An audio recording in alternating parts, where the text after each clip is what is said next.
Let me start by introducing myself. And I'm not going to tell you my life story, although it's interesting, at least for me. My name is Hanan Awaad. I'm originally from Egypt. I'm Egyptian Canadian. I'm living in Canada, in a city very close to Toronto. So it's like we are 1 hour or 1 hour and a half, depending on the traffic from Toronto.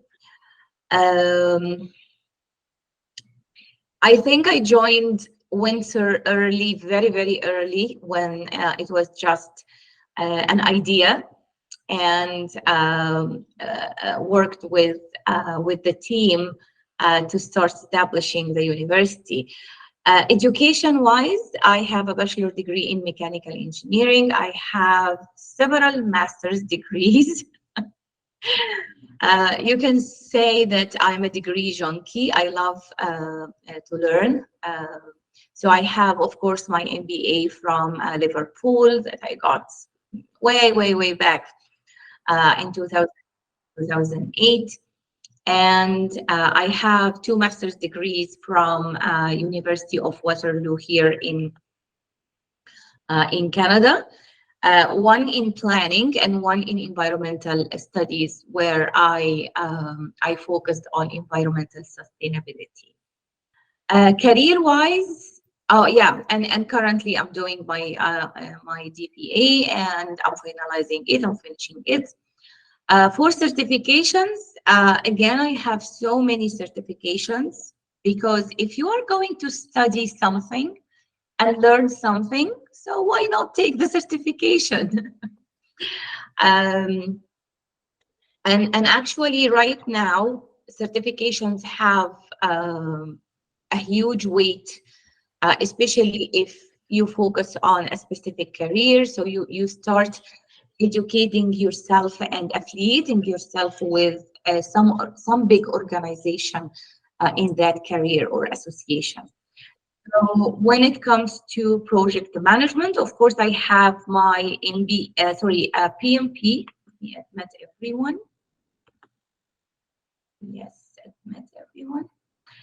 I have my PMP designation since 2012 or 11. Yeah, I think 11. I also, from the PMI, the Project Management Institute, this is the project management authority in North America.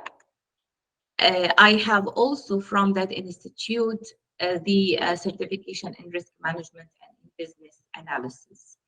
I have other certifications in quality management systems and environmental management systems. I've been a lead auditor working with ISO standards for quite some time.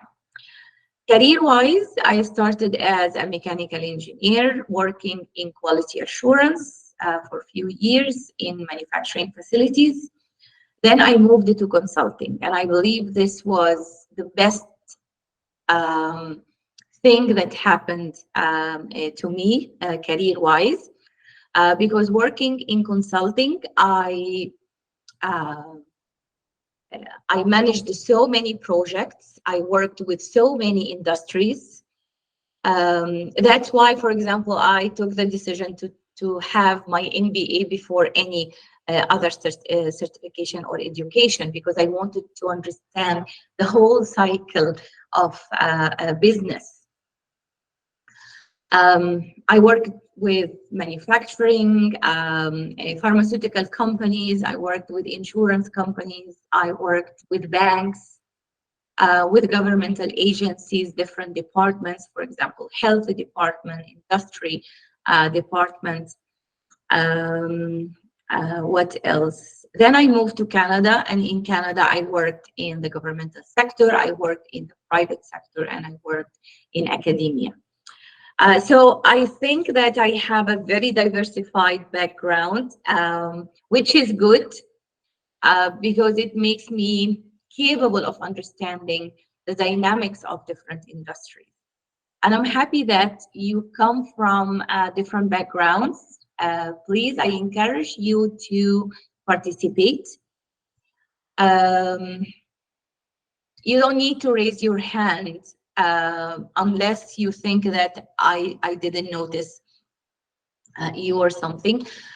You can ask a question, ask questions. For me, there is no question doesn't worth answering, even if it is related to the basics. Don't be shy. There is no embarrassment. This environment should be a safe environment for everyone to talk and to speak up. Okay. If you have an interesting story or interesting experience, please share it with everyone. Because as adult learners, we learn from the books, we learn from the professors or the teachers, and also we learn from each other. And I believe here by interacting, you will also increase your self-confidence, and you will be able to talk about yourself and about your experience and express your opinion. Okay, what else do I want to say? Yeah, I want to ask you, is there a benefit of studying project management? What do you think?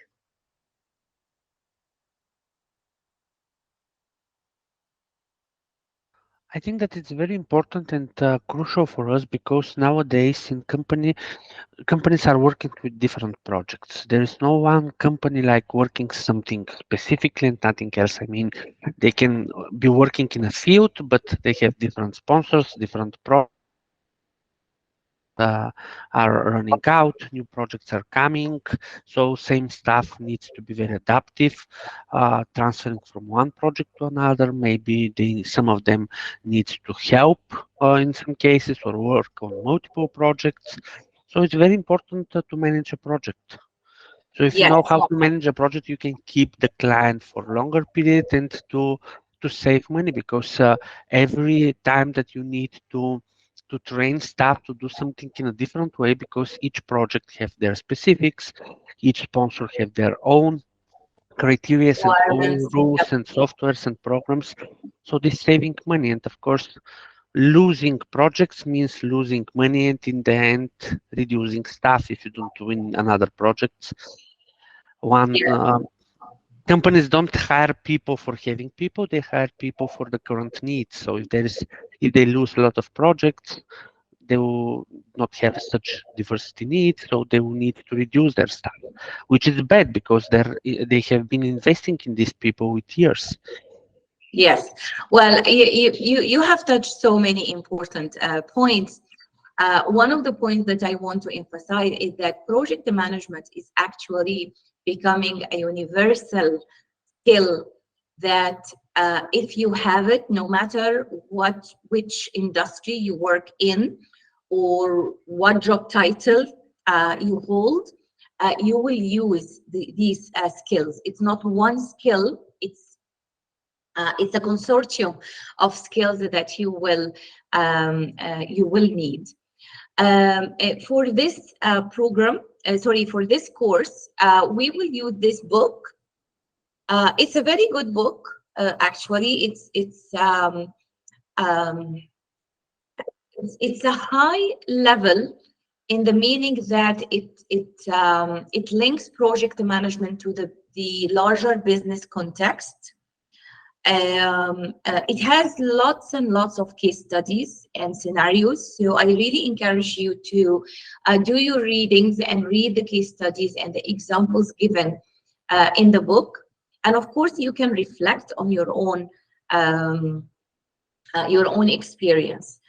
So these are the topics. Of course, they are divided into chapters. Hopefully, we will cover everything during the year. So we will start by introduction and we will learn a little bit about business strategy and how projects are linked to the business strategy. Then we will go to the nitty-gritty details of project management. So here are some examples of some projects that college graduates did.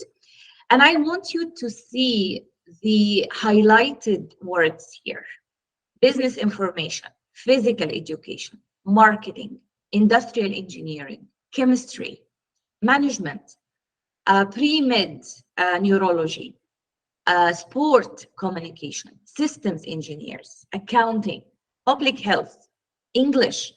So you can see that these industries are different. They have different needs, but yet we can see there are some projects are done in these fields. So I want you to reflect on your career. Did you work on a project before? Yeah, in several projects. Okay, And I'm give us currently some working. example.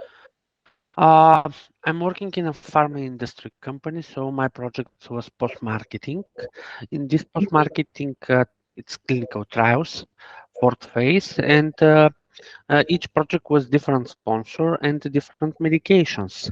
My role was about reporting and monitoring adverse events, product quality complaints, and all issues that patient may have while using that product or products, because some projects is only one product, some projects are several products.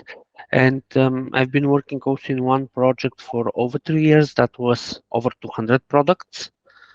It was the portfolio of one pharma company, and it was medical information role. So yeah, we've been working in different Okay, good. projects. Okay, Linda,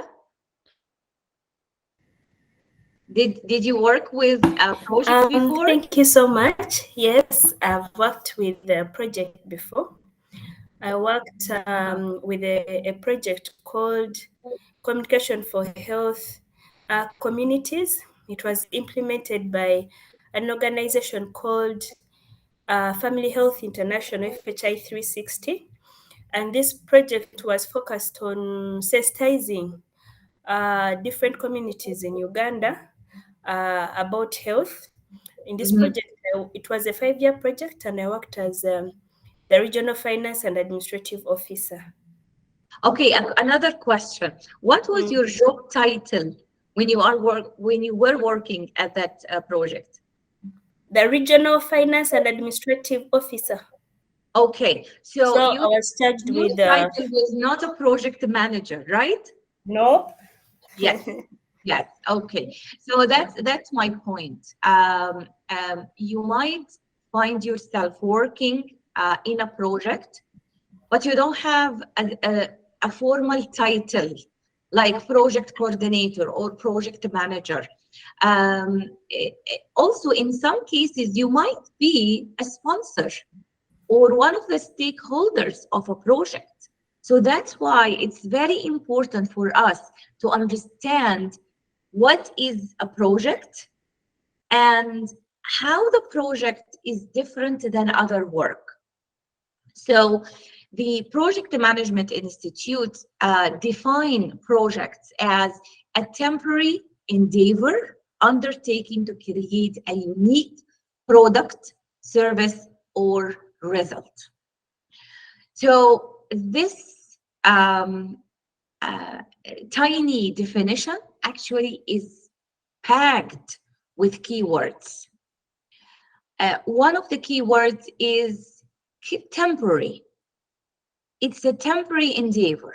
It has a start date and end date. Why this is important? Because you need to differentiate projects, even if they are not called formally as projects, and your regular routine work or operational work. Because the way to handle a temporary endeavor is different than handling something that you will do day in, day out. Also, very important keyword is unique. Our routine work or operational work, we create the similar result every day or frequently. We produce products, same products every time. But if we install a machine to produce these products, the installation is a project. Why? Because it has a unique result, and the result is installing this machine. We are not installing a machine every day, unless it's our bread and butter. So we go install machines every day, but in real life, it's not. So the word unique is a key word here, because it will affect how you approach the project, identifying the stakeholders of the project who are impacting the project or being impacted by the project.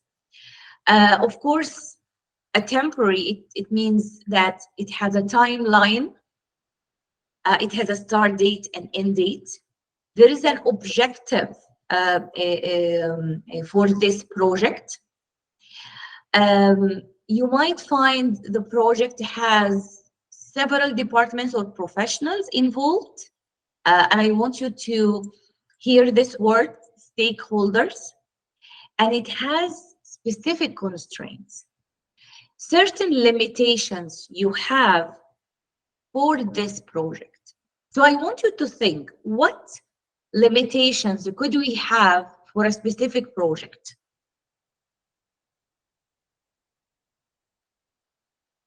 Specific fixed limitations. We can have budget, we can have time. Yes. What else? Scope of the project. Excuse me? There should be a scope of the project that until unless we have Scope. scope. I asked about the constraints or the limitations. So we have some answers here. Time or schedule, budget, cost, scope, yes. We have resources. Yes, Muhammad mentioned resources. What else? Yes, Yasser? Yes. Hello, doctor. How are you? I'm doing My fine. name is Yasser. I am civil engineer. I am from Egypt. Yes. So as a civil engineer, of course, we have a lot of constraints related to the quality. Yes, Doing quality. the project based on the specification required, the certain specification and the specs. Okay, specification is time- related to Doctor, the scope. I can't hear. Yes. And of course, the time limit and the cost control. Yes, cost, About the we cost mentioned is it. one of the main constraint about any project. Whatever it is, construction project or any kind of services submitted by contracting companies. Yes.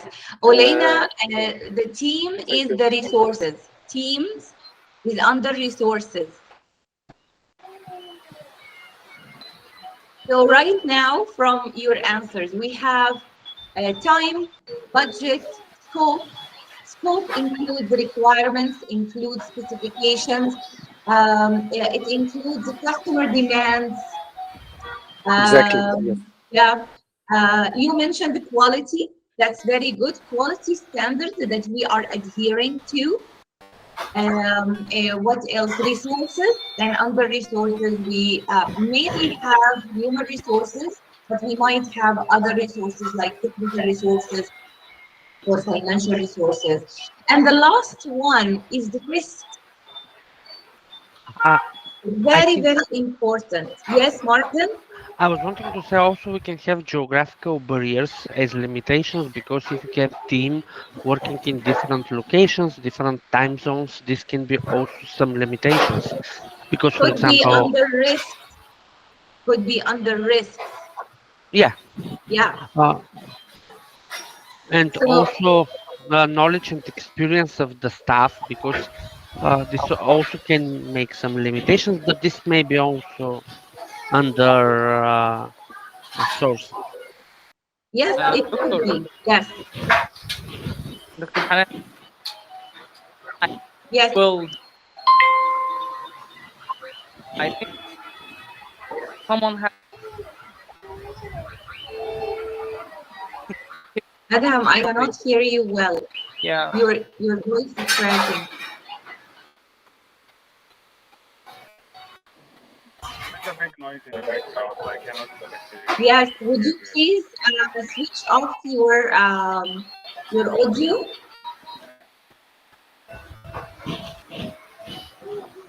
There are.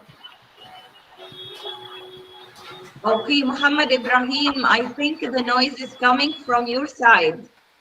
Really? Sorry for that. No, it's okay. It's okay. It's okay. Yes, Things Adham. are playing everywhere. Okay. Thank you, Dr. Weber.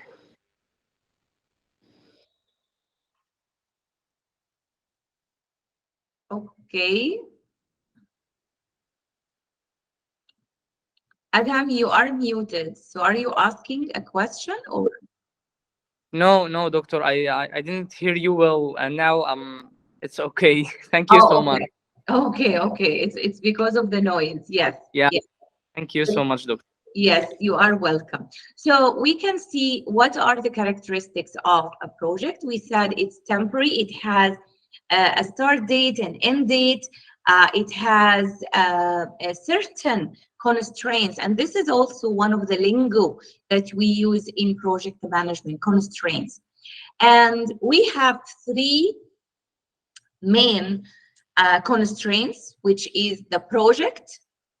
So back to the main topics. So now we understand a little bit about what is a project and the constraints. And in the domain of project management, we don't have only projects. We have also portfolios and we have programs. And here is some, not warning, but when you are searching the literature, make sure that you search project portfolios. And why I say that? Because the financial sector and investment, they use the word portfolio. And the portfolio in the financial and investment sector is a group of stocks, you know, or a financial products. But here we mean project portfolios. So we organize projects into programs and we organize programs into portfolios. And later we will talk about this also, because your project as a project manager or as a professional or maybe as a team member in the project, your project is not a silo. It's related to a bigger entity called program, and the program is related to a bigger entity called the portfolio. So the program, as I said, is a group of projects, and these projects together are designed to accomplish a common goal. They might share the same resources. The input of some project might be the output of another project. So again, it's very, very good for you to understand the bigger picture. Here is something very, very important. I want every one of you to reflect on your work and your career, okay? And think of the work you are doing. Is it a repetitive or routine or operational work, or you work in projects?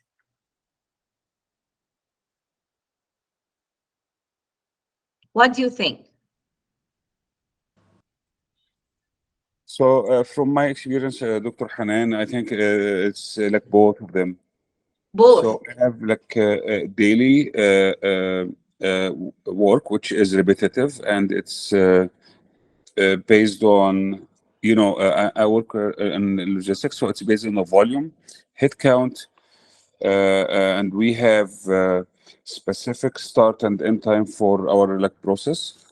And sometimes I work with on different projects, which is process improvement, engagement,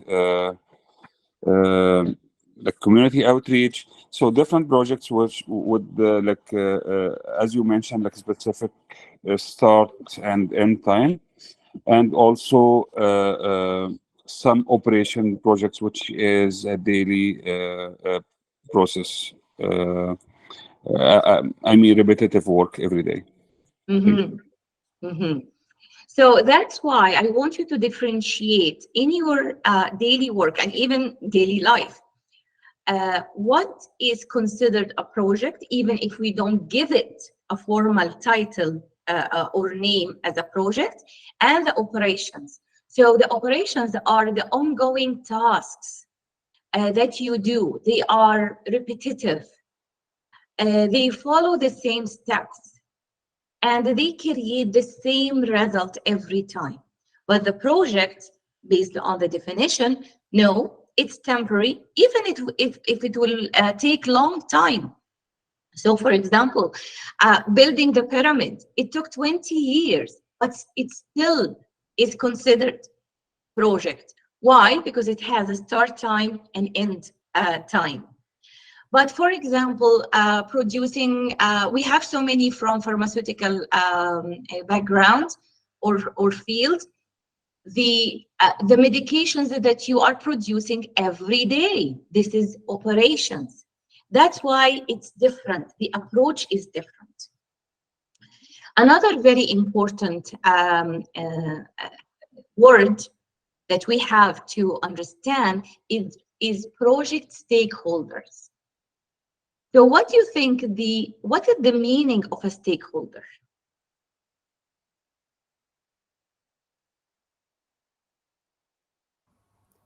Stakeholder could be the authority or the client who owned the project, and Yes. also it could be the employee or the staff who is working on that one, everyone shifting from stage to stage, so they are stakeholders for each other. Yes. Stakeholder, anyone who can interfere with the project, anyone, either Yes. has decision or not. Yes, actually, sometimes we have what we call phantom stakeholders. Those who think that they can impact the project or be impacted by the project, but maybe they don't. So some examples of the project stakeholders. Of course, the sponsor. Each project will have a sponsor. This is the champion. Most of the time, they are, if it is internal project, they might be a member in the top management. Of course, you as a project manager is the stakeholder. All the team members are stakeholders. Sometimes the employees impacted by this project, think of implementing a new software. So you have the team who will implement the software, but also you will have the users who will use the software after implementation. Customers, managers, suppliers. So maybe you are procuring goods and services. So they are part of the stakeholder groups that you are working with. The government. Maybe you have what we call interest groups. So, for example, if we are building a new wind turbine a project in somewhere in the rural areas, we might have some groups that are interested in environmental sustainability. So formally, they don't work with the project. They don't have an ultimate decision making power. However, because they are interested, you have to consider them part of your stakeholders. They might reach the newspapers, for example, and they reach journalists. And now the journalists started to have some interest in your project. Now they are part of your stakeholders. So in a nutshell, a stakeholder is someone or some group that will impact your project or will be impacted by your project. And as a project manager, you will spend quite some time identifying who are the stakeholders, their interest in your project, and their power over your project. And you will use this analysis to think, okay, how I will communicate with them, how frequent I have to communicate with them, what information I need from them, and what information I need to disseminate to them. So this is also very important. So now we will go into groups, okay? And I will give you, let's say, 7 minutes, okay? Because we have so many activities. We have to be quick. Remember those who attended a course with me before, we use 3 companies. These companies are in the same domain of food industry, but in different ways. The first one is HelloFresh, the second one is Instacart, and the third one is Full Circle. HelloFresh is meal kit subscription company that will deliver a box of products for you to cook at home. Instacart, they will go and they will pick your order for you from grocery stores. Full Circle, it's a small shop downtown here in Kitchener, the city that I live in. And they sell organic produce, organic products, okay? So I want you to think of what possible projects these companies might have and what examples of operations or routine work they might have. So any questions before we go to our rooms? Yes. Mm-hmm. Can we add like different companies this time? It's always the same of eating like same food every day. Sorry for that. But I thought this will be this will make it easier for you, because last time we spent long time researching these companies. So now you have some information. No, I'm just joking. Yeah, definitely we can use the same examples.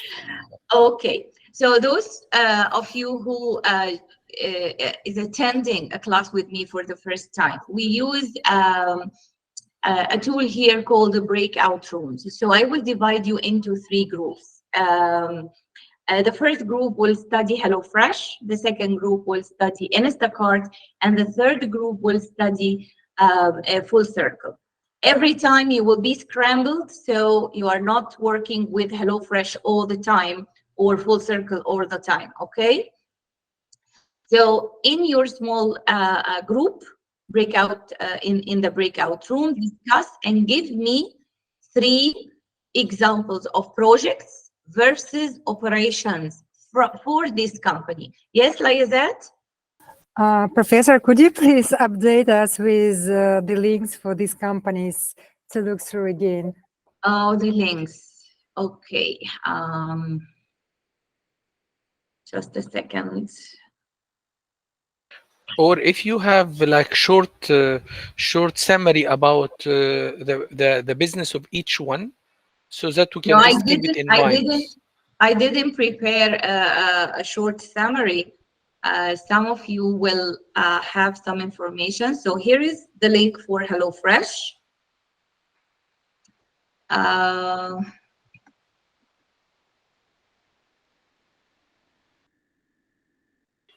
I just mean that when we see the summary for each one, we will just remember the business of each of the companies.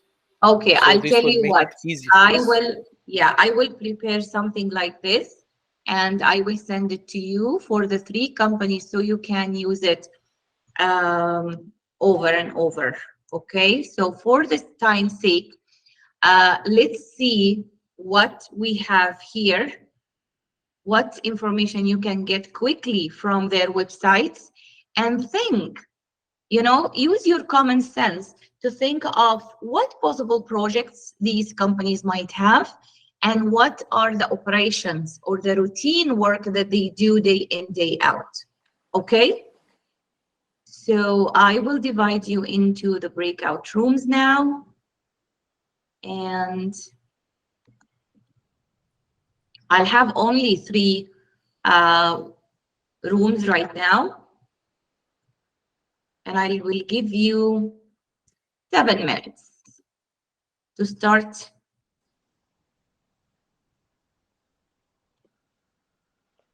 We will select by ourselves, or you will. No. You will be divide us? directed. You will be directed to your room. Thank you. Yes. Okay. Thank you. So the rooms are open, and some of your colleagues started to join. Shan, Muhammad Izzat, Muhammad Yusuf. Please join your groups. Yes, good. Okay. Perfect. Welcome back. Welcome. As usual, we stop at the most interesting part of discussion, Professor.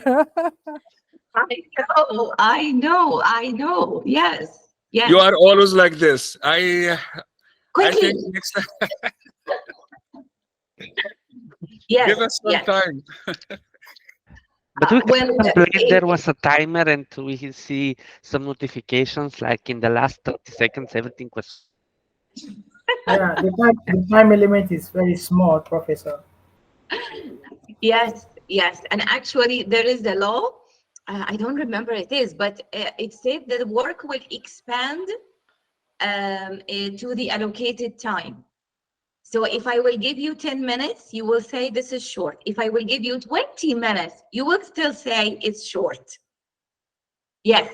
And the reason is that because we want to also, I want you to tap into your career knowledge and be, quickly. So without losing much time, group 1, HelloFresh.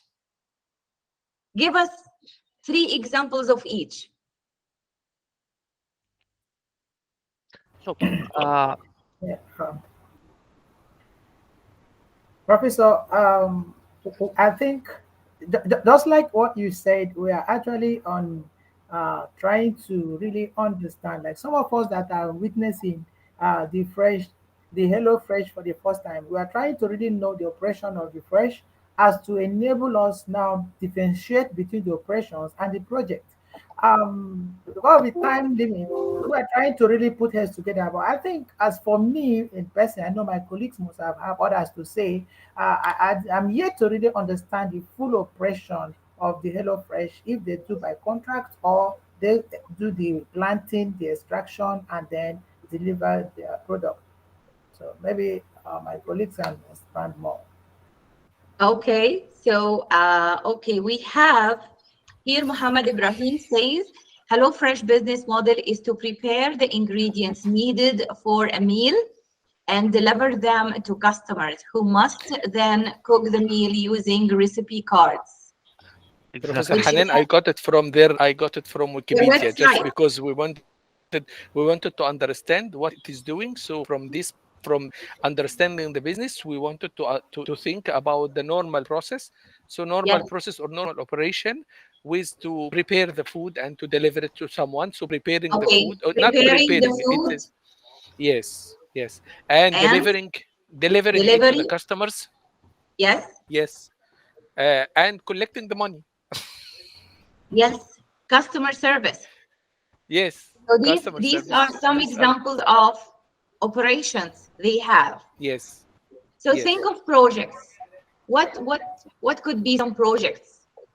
We thought one of them is buying the boxes, the boxes that is containing that will be used for packing. It is a small project where I will make a contract with the provider to provide me with some known amount of packing materials during, for example, every quarter. So it might be a project, okay, for delivering that one to close it. Might be okay. I see Purchasing some of the material or not material but cooking tools that is needed for not cooking, because they are preparing only they are just adding, they are not cooking. Sorry. Yes, they are not cooking. Sorry.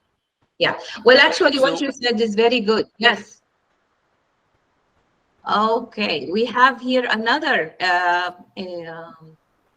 supply chain optimization to reduce food waste and decrease lead time, for example. Yes, Muhammad, this is a very good example. And also the two examples that you give, maybe buying certain tools could be a project. So deciding what tools, because we are not buying tools every day. However, when you about the Doctor, what boxes, about automating the process itself?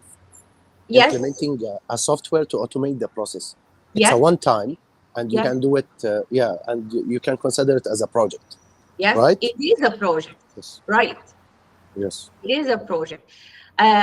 Just quickly, for the boxes, maybe the design of the box will be a project, but buying the boxes, even you said every quarter, once we have repetition, even if it is a long interval, it could be under operations. Okay. Oh, yeah, we have here. Supply chain optimization to reduce, initiate customer loyalty program. Yes, this could be one project. Yes, thank you. Okay, group 2, Instacart. If you don't mind, my colleague, can I speak on behalf of our group? Yes. We discussed about the three examples. We said it is the order starting from receiving the calls from the client. This is routine. Arranging the backing to deliver, then using the transportation to deliver to the client. This is daily basis routine we discussed in the group. The projects can be three examples. Implement mobile application can be a project. Yes. And increasing the transportation network, it can be a project. Yes. Increasing the customer base client and the vendor can be another project. If it has a start and end, it will be a project. Yes, put a marketing plan, how to increase the customer base client and the numbers of the client by somehow of making marketing, making a plan, strategy for something like that. Yeah. I don't know if any of our colleague group, very good example for projects. Yeah. Any of our colleague would like to add something, Muhammad or Nouran, or any of our colleague in the group can adding something? Yeah, if I can add also is the personalized recipe recommendation system. And once the project is completed, it will become part of the company's routine operation. Example of the routine example is for fulfilling customers' order, maintaining inventory levels. So in short, the project for the Instacart involved creating new and innovative features, while routine tasks involves the daily operation that keep the company running smoothly. I love what you said, Judy, because in real life, sometimes we start a project and then the project will generate a result and the result will be part of the operations. Thank you. So, yes, so for example, installing a new production line. So this could be a project, but it will lead to a unique result that will be part of the operations. Yes, yes, thank you. So the last group, full circle.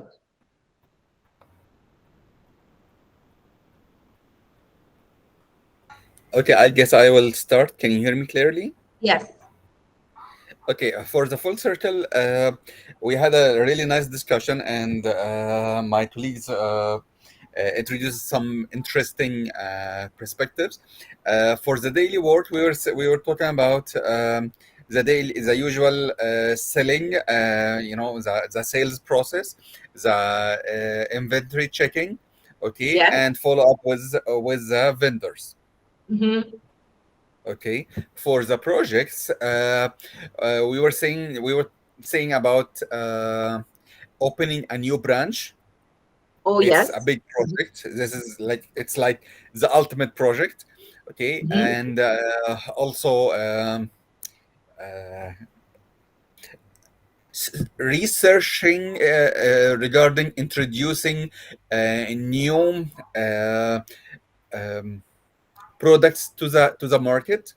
Yes. Okay, guys, I forgot the third one. Can Can be someone help? also a website development or re-updating for the company also can be a project. Yes, yes, yes. Excellent, excellent. Thank you so much. These were very good examples. We will have a quick break. I'll give you, okay, what do you think? I'll give you 7 minutes break. What about 10 minutes, doctor?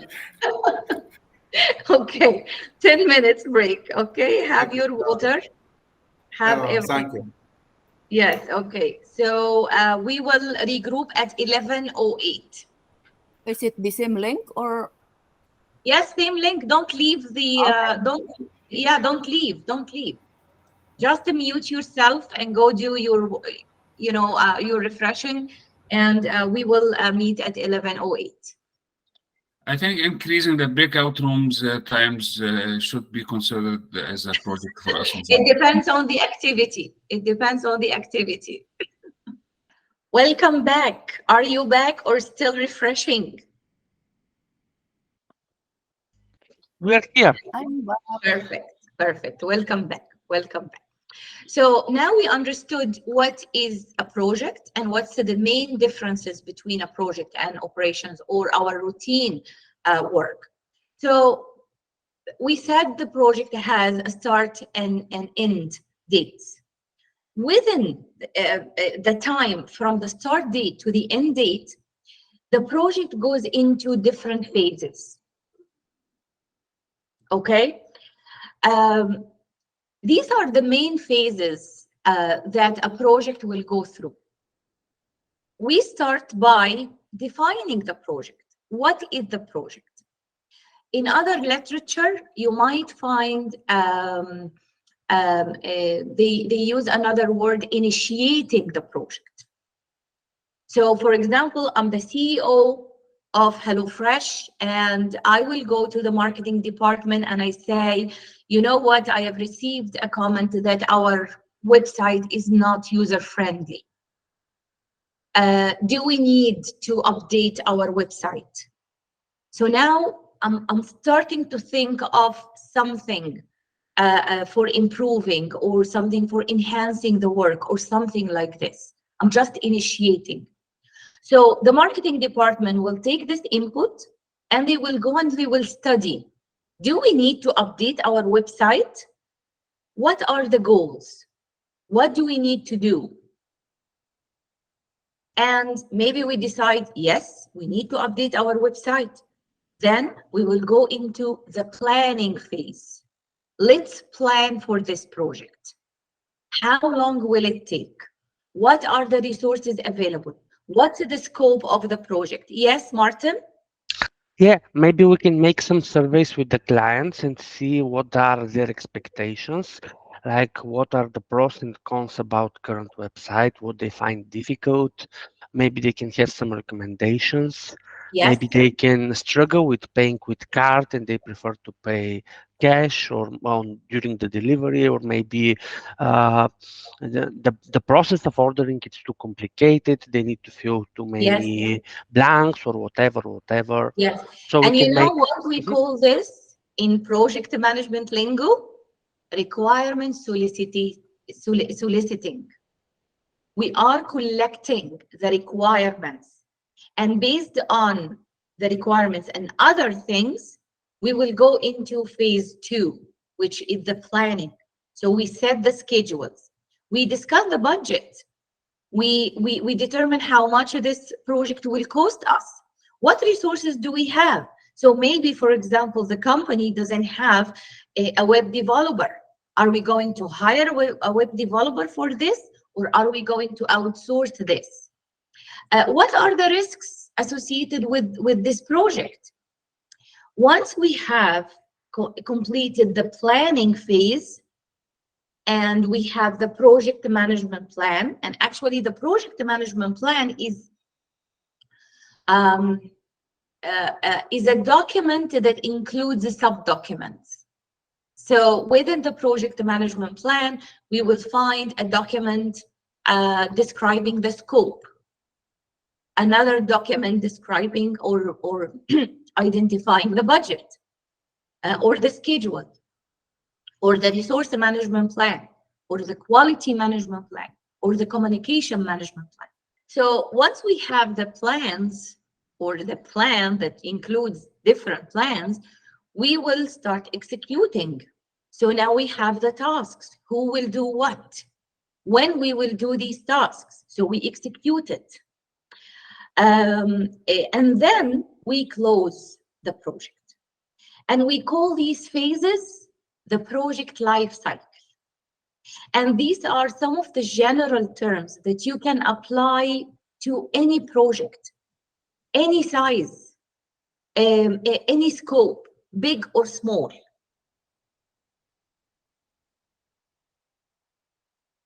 And while you are working on your project, you might find some challenges. So without reading, or read, reflect on your experience, the experience of being part of a project. What are some of the challenges that you met?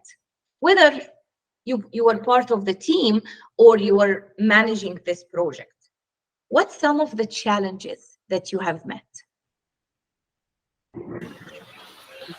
Changes, sudden changes. Yes, yes. And what was the industry of that you work in?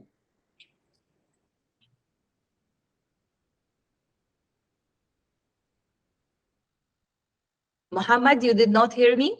I asked about the industry you work in. I am in customer service for laboratory instruments. Okay. I'm the head of customer service in Egypt for laboratory instrument in Siemens Healthineers. Okay, okay. So why I am asking about the industry, because some industries, they found this approach of going into phases like this is not helping, because the requirements changes a lot. Or sometimes we start the project and we don't have all the requirements and all the inputs that we need. And later we will discuss something called the methodology. So the methodology we use to manage a project depends on several inputs related to the context of the project. So changing requirements, this could be a huge challenge in project management. What else? I think a lack of resources also. Yes, lack of resources. What about safety and health and safety? This could be under risks. So there are certain risks associated with the project. Okay. Cash flow, one of the challenges during the project. Okay, cash flow. Usually, before starting the project, the senior management will do something called funds locked in. So let me write it in the chat. Locking in the funds. It means that we secure certain funds for this project. So we cannot start a project unless we have the funds secured. So if the top management fails to do this, or the project doesn't go according to the plan, and our risk analysis is not thorough, so we spend more money mitigating the risks, this might be a very, very bad challenge. What else? Market dynamics. It might change. Yes, external factors like market dynamics. Yes. And it happened with me actually. You know, I'm working in the pharmaceutical industry. We were registering a product, and it was going to be a backbone for our company, but unfortunately, it was cancelled from FDA because it was in pipeline, and we are going on all process, and suddenly it was cancelled. Yeah. And another product, it was including as narcotics, like pregabalin. Its brand name is called Clarica. It's now including as narcotic. So the project have been stopped after we invest a lot in it. So Yes. market dynamic is very crucial. Yes, yes. So market dynamics is part of external factors. So maybe the government changed some regulations, for example, or the government imposed certain regulations, or maybe there is a war or pandemic, you know? So these are some of the challenges that you might face in project management, and it will interrupt your work and your project, and you need to be prepared. That's why it's very important to understand risks and to analyze risks. So there are certain factors, you know, affecting the landscape of project management, and it's getting hype right now because of its temporary nature. Many companies are even running their businesses as project to project. And of course, there are certain industries that are project-based. For example, construction, it's purely project-based. We do this building, we finish this project, we finish this compound, we finish this resort, and then we go to another project. But because right now the product life cycles are shrinking, sometimes some companies will run their businesses as if it is project-based, because after a short period, my product will be obsolete and I need to inject life again to the product. So one of the biggest drivers is the shrinking of the product life cycle.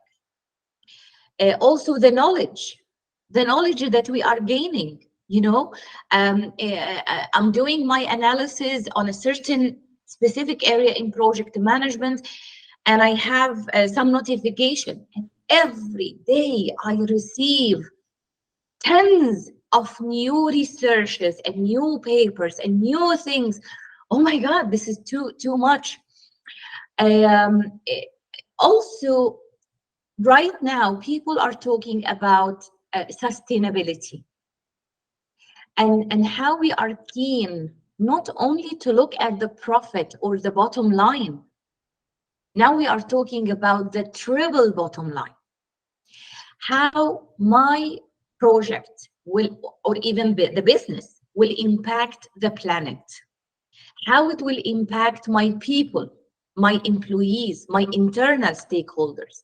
And of course, how it will impact the profitability of the company. One of the drivers is also related to customers.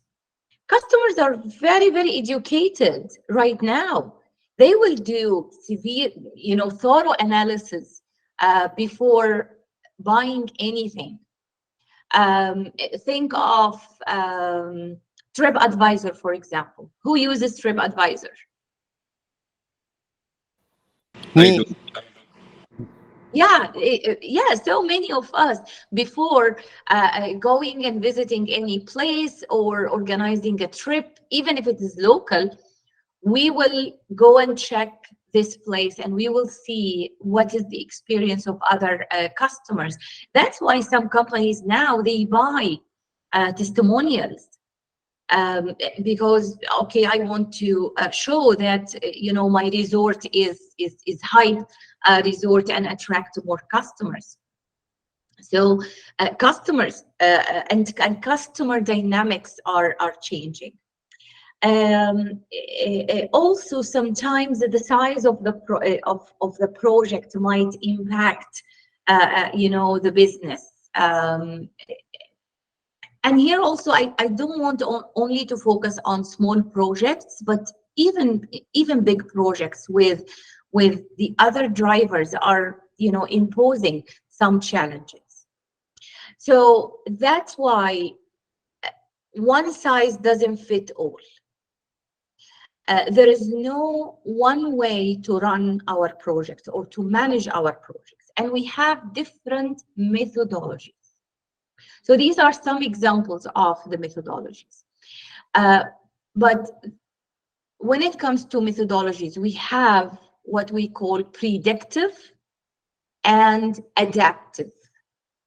Of course, there are certain other words that we can use. For example, I will write it here in the chat. So we have predictive methodologies. The same predictive, sometimes we refer to it as traditional methodologies. And if you deal with companies from Europe, they will call it formal. So these types of methodologies to manage the projects are somehow rigid. They don't have big flexibility. For example, one of the methods that we use called waterfall. It's like the waterfall. So you finish the first waterfall and then you go to the next. So I need to start with the conception of the idea. Then after the conception, when I finish it, I go to initiation of the project. Once I finish the initiation, I will go to the analysis. Once I finish the analysis thoroughly, I will go to the design. Once I go to the design, I will go to construction, and then testing, and then deployment. And I will not be able to go back. One of the examples of industries that use waterfall heavily is construction. So let's build a resort. Let's do the case study. Let's do the feasibility study. Let's do the analysis. Let's test the ground. Let's test the soil, the location, everything. And then we go to the design, and we have to finalize the design, because the construction team has to work with finalized design. Just imagine in the middle of the construction, and the design team will come, you know what, we forgot to include this parameter. Yeah, but we are halfway constructing the building. That will be a disaster. So other industries, no, things are not black and white. We have so many shades of grays. So I cannot deal with it step by step. I cannot afford to finalize fully a stage before going to the next stage. And we call these methodologies, let me write it in the chat, adaptive Sometimes we call it iterative. Yes, I made a mistake in writing it. Yes. If you are in Europe, again, it will they will call it informal. Okay, so I'm just giving you these words because you might be doing some research online and you come across these words. So in the agile, you can see here between the stages, we can go back and forth for some time. So yes, we will start with the conception, then we will go to the initiation and then the analysis, and I might go back to the inputs of the initiation and I go one step and maybe collect more information, or you can find it, for example, in software when we have user stories. Maybe I didn't collect enough user stories, so I will go back and collect more user stories so I get more inputs for the analysis. And while I'm coding the software, I might go to the design and then I go back to the coding and then I can change something. So this iterative nature is applicable in some industries. And we have so many methodologies. I have included here some. Some of these are the traditional way. I cannot, go back and forth, and some are adaptive. It means that it's more flexible, that I can go back and forth and see this. And right now, the Project Management Institute, and actually I'm working with the Project Management Institute in several projects, is pushing heavily to the agile approach. And even those industries that had historically depended on predictive approaches, or like waterfall, fixed approach, we have to finish everything before going to the next step, are adapting what we call hybrid approach. So it's the same old approach, but with some flexibility, including some of the adaptive principles. Again, why? Because remember when we talked about the drivers, so it's making everything, with high degree of uncertainty, especially for long-term projects. Just imagine if we are planning a project before the pandemic and just the pandemic hit, how this will affect. Or a war happened somewhere, how this will affect the project. So the industry itself of the project management is pushing more towards more agile approach. So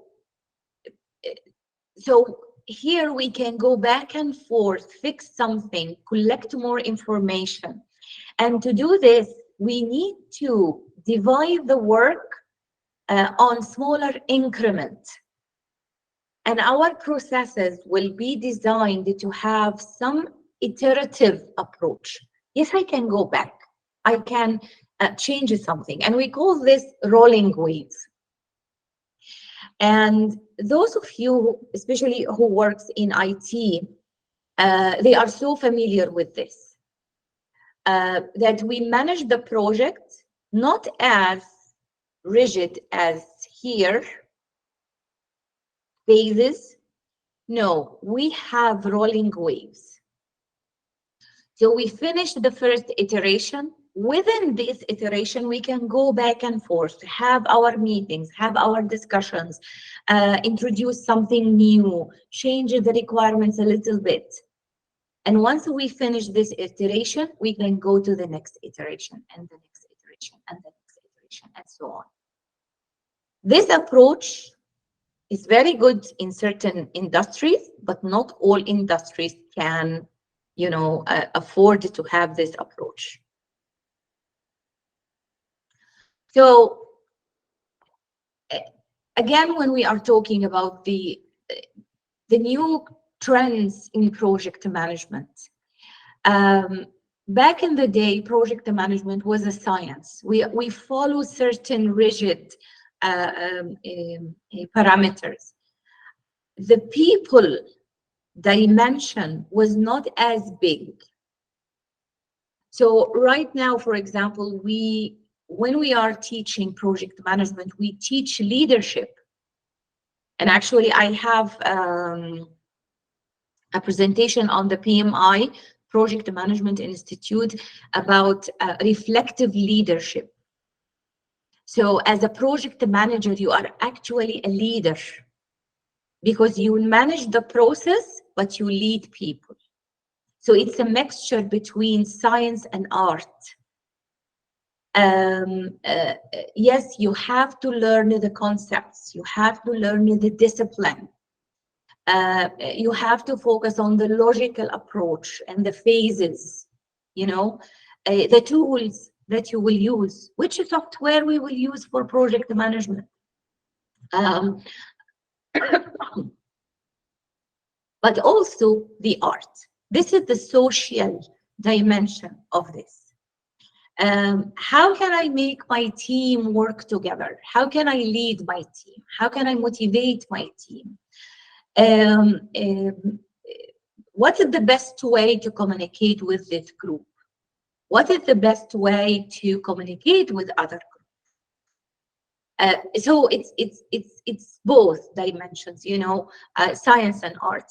Here's an illustration that's nice. You know, the social or the socio-culture dimension. We talk about leadership, conflict resolution, problem solving, negotiation, office politics. The technical aspect, we will talk about the scope. WBS, work breakdown structure, how I will design the tasks, the schedules, how I will allocate my resources, how I will manage the budget, how I will generate the reports. So as a project manager, you have to balance both.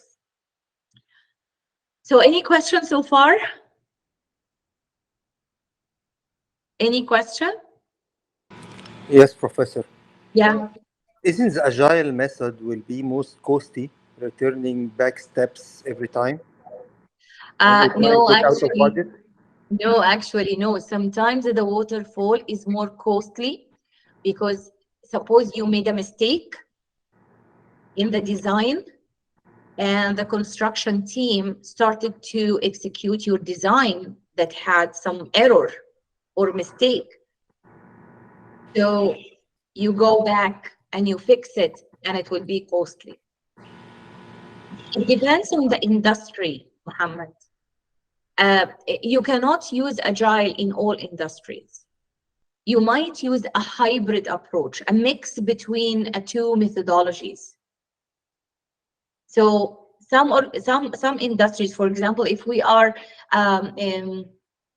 making a rocket, you cannot use agile. But again, the mistake will be very, very costly if you execute something wrong. So it's all about the context. Any other question? Yes, I have another question because I entered late 15 minutes, so I want to ask something. I heard three terminology before: project initiator, project owner, and project manager. Yes. Are they three different persons or project? Okay. Yeah, they are different persons. So let's start with the one, project initiator. So I will use the same example that I gave you. I'm the CEO of the company, and I heard that, okay, we need to redo our website. So I just initiated this. I gave you the idea. Or maybe the financial department head, they will say, you know what, our software, or the CFO, sorry, the CFO will say our software actually will not support the expansion of the company. So they will go to the financial head. okay? And they would say, maybe we need a new software. So the financial head will be the project owner or the sponsor. Sometimes we call it the sponsor. So I will be responsible for the project, but I'm not going to manage the project. So I will hire a project manager. Maybe I have a management accountant in the department, and I will say, you know, Muhammad, you are a very good management accountant. You have background in project management. Please manage the project of implementing the new software. So now we have three. The accountant will be the project manager. The department head will be the project owner or the sponsor. And the CFO will be the initiator who initiated the idea. And later we will talk about how projects are initiated. And actually this graph will show you how your project is linked to several layers above. I'm not sure if this graph is in your book. I got it from another project management book, but this is very good. At the corporate level, we have our strategy, where we want to go in the coming 5 years. I have my vision, my mission, my strategic objective.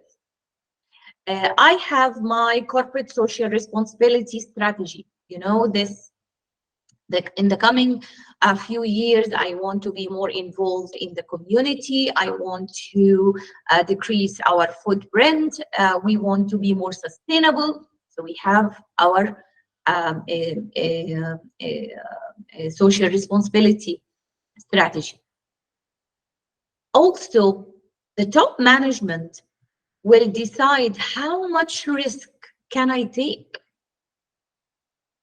I cannot just walk up one day and say, you know what, let's go and penetrate this market. No, there are certain risks, or introduce this product. So the top management will set certain risk tolerance.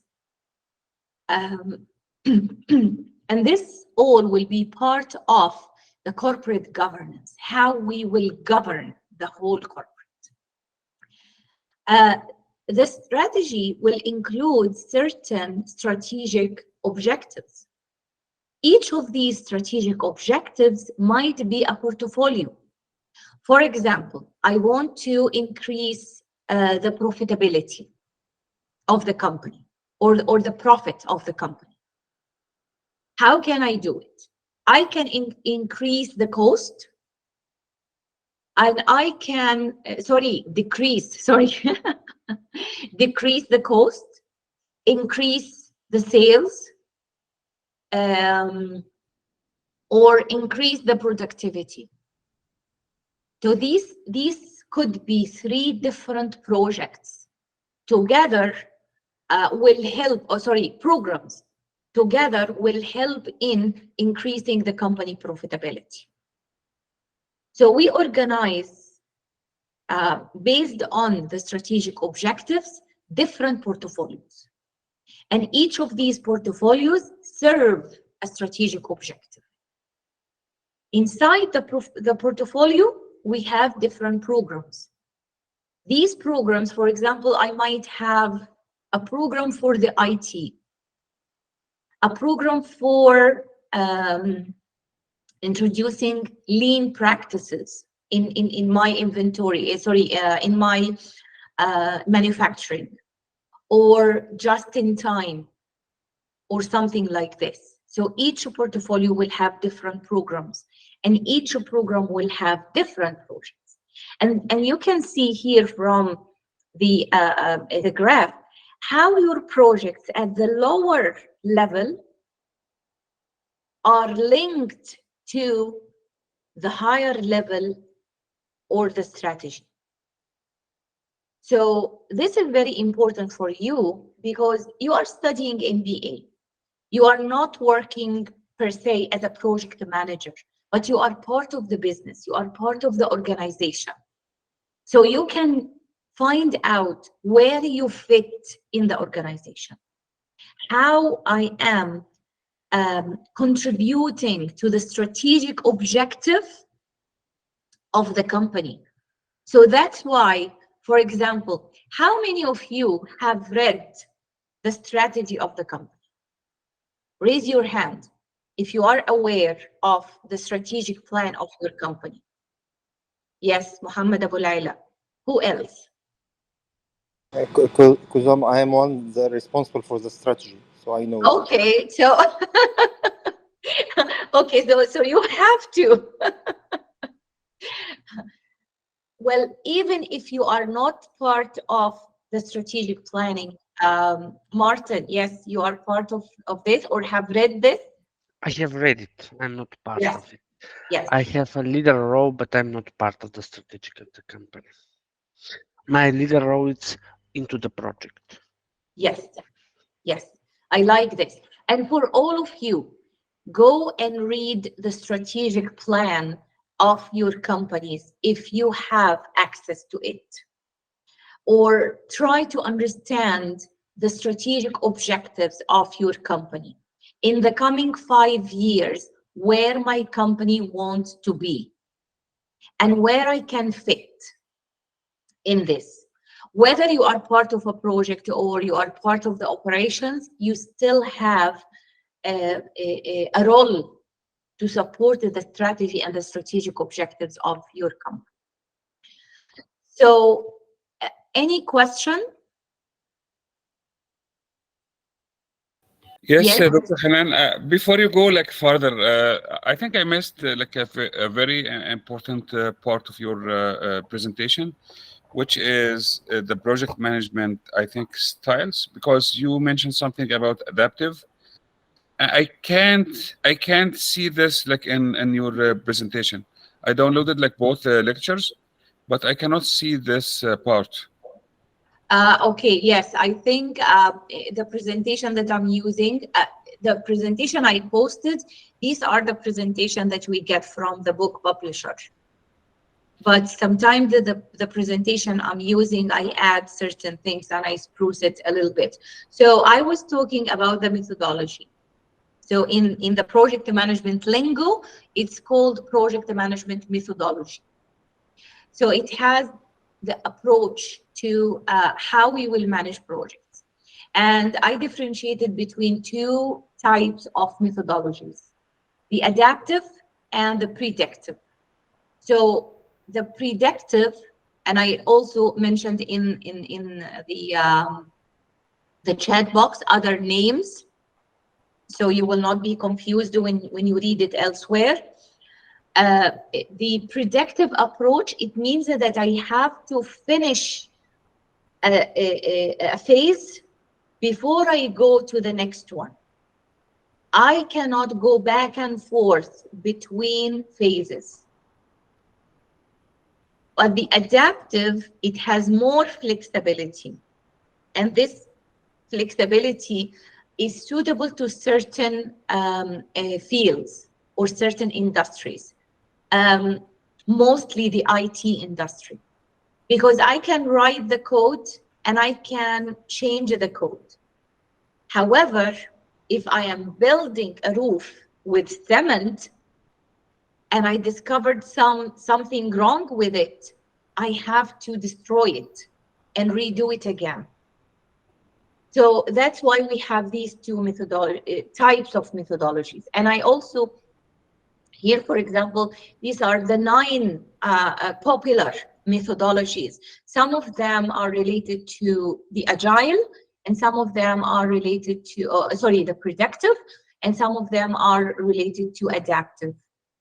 But I just want you to see that we have different ways to manage projects. And most probably, your organization will have its preferred methodology. And sometimes you might find 2 methodologies in the same organization. For example, the popular example, the construction. So the construction department might use predictive or waterfall, because I cannot go back and forth. And the IT department in the same company, they are using adaptive. Why? Because it's IT. I can go back and forth, collect more information, change the requirements, change the functionality, add something new, take something, or delay the introduction of certain features. So did I answer your question? Yes, thank you so much. One more question. So is Agile Agile is like a complete project management system, which includes the software as well? Yes. Because I had an experience trying to get like the PMP like maybe like 10 years ago, and there was Linda. I remember like Linda. Yes, Is this yes. Linda is a book, correct? It's a whole company. They produce, of course, she was a lady and she was one of the pioneers in teaching project management. So they have lots of books. I believe she passed away. Yeah, but 10 years ago, I got my PMP 10 years ago, actually more than 10 years ago. It was mainly predictive. I was studying PMP when we have the book edition 4. Right now we have edition 7. So Agile is not a very new concept. I believe it was conceived 20 years ago. But we have other methodologies. Scrum, Kanban, Scrum-Ban. So this is a hybrid methodology of Scrum and Kanban. Lean is coming from the manufacturing sector. Extreme programming, this is purely IT. And of course, we have waterfall. This is the one that we had 10 years ago. And Prince, this is popular in Europe.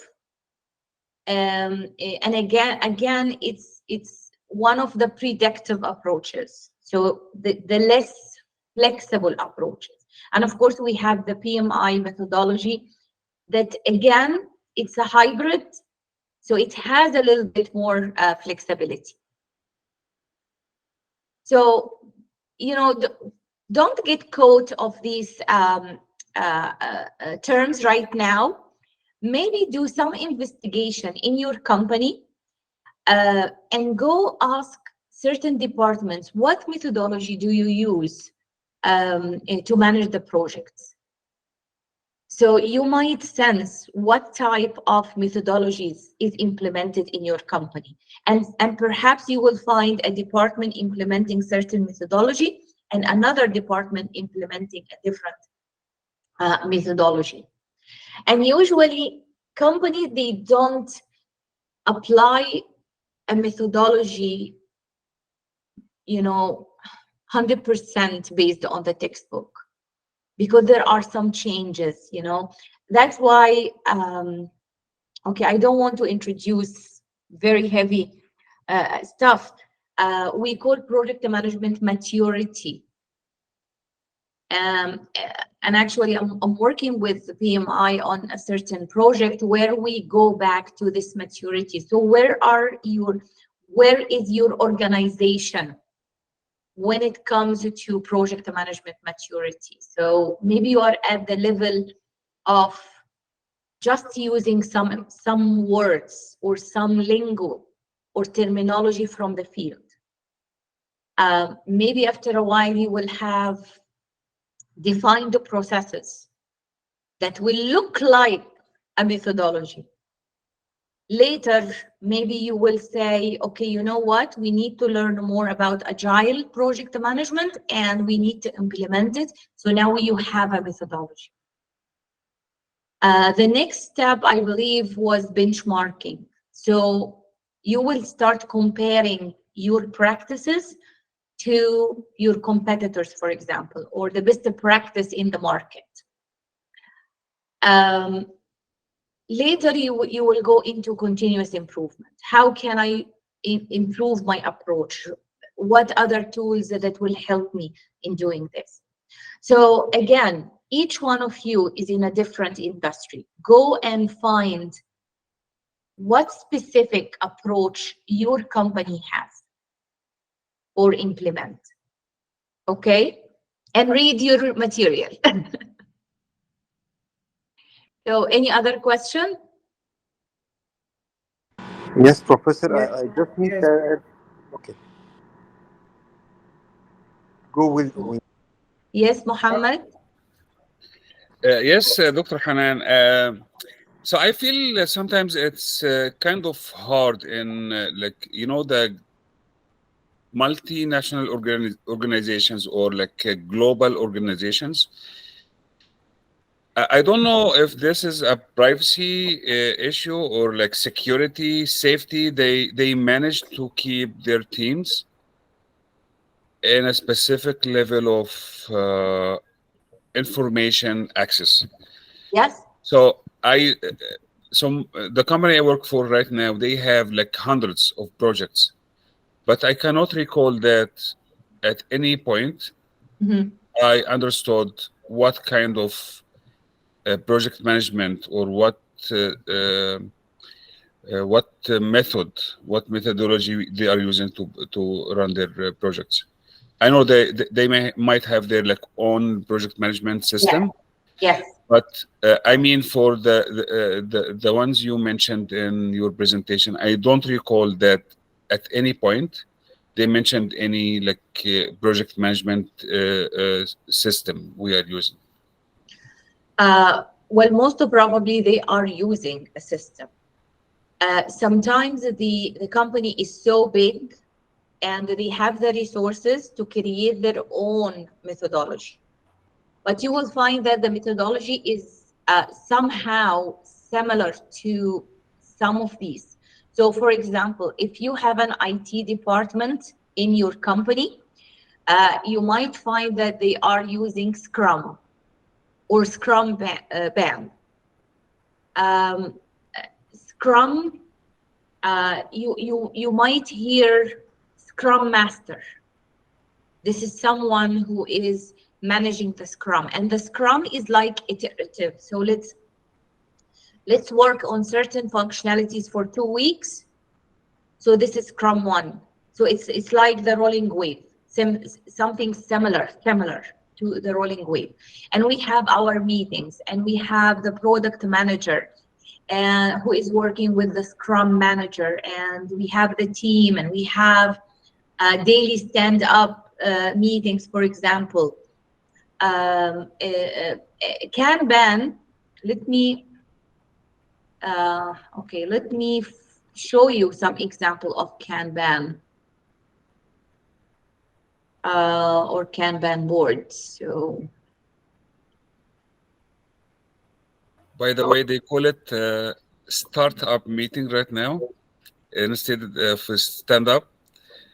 Because they got some complaints from some people with the disability. So they call it startup instead of stand-up. Okay, it might be something else. Startup is, stand up. These are meetings they have almost every day. Okay, let me share my screen. So the stand-up meetings, these are quick meetings every day or every couple of days, and it's very short, for like 15 minutes, and they discuss what's going on in the project. The Kanban. Okay, let's see this one. Yeah, so can you see my screen? I'm sharing something from the Yes, I internet. can see it, but it's very small. If you Yeah. please No, can share the link. I cannot see it like clearly. Well, it's okay. I don't need you to read, but it's a big board. Whether it's a software or in some organizations, you will find it actually on a big whiteboard in the meeting room, and they have all the tasks, and they move the tasks to work in progress, or done, or needs approval, or finished. So it's a way to manage the project's tasks. So this is this is agile. Why? Because I can move the tasks. I have the flexibility to move the tasks. So don't get very caught on these words now, because we will talk about specifically agile later. Actually, we have a whole week dedicated to agile. At this point, I just want you to learn that we have different approaches and different methodologies. Some methodologies are more flexible than other methodologies. Okay? It depends on the industry. So no one come to you and they say, actually, agile is the best methodology. No, agile is the best methodology for certain industries. Waterfall methodology is the best for certain industries. Okay? So 2 things I encourage you to do. Go to your work, try to understand the strategic objectives of your company. This will help you whether you are working on a project or not. And see where you fit in supporting the strategic objectives of your company. Side note, actually, if you are preparing for a performance development or performance appraisal, this will help you see your contribution to the bigger success of the company. The second request is try to go and find out if your company is using a specific methodology to manage different projects. And you might find that within your company you have different methodologies, because each department has its own requirements and needs. Okay? We still have some more. Who wanted? I think Muhammad Abu Laila. Yes, you are raising your hand. Yes. Yes, I just need to add about the strategic objectives of the company.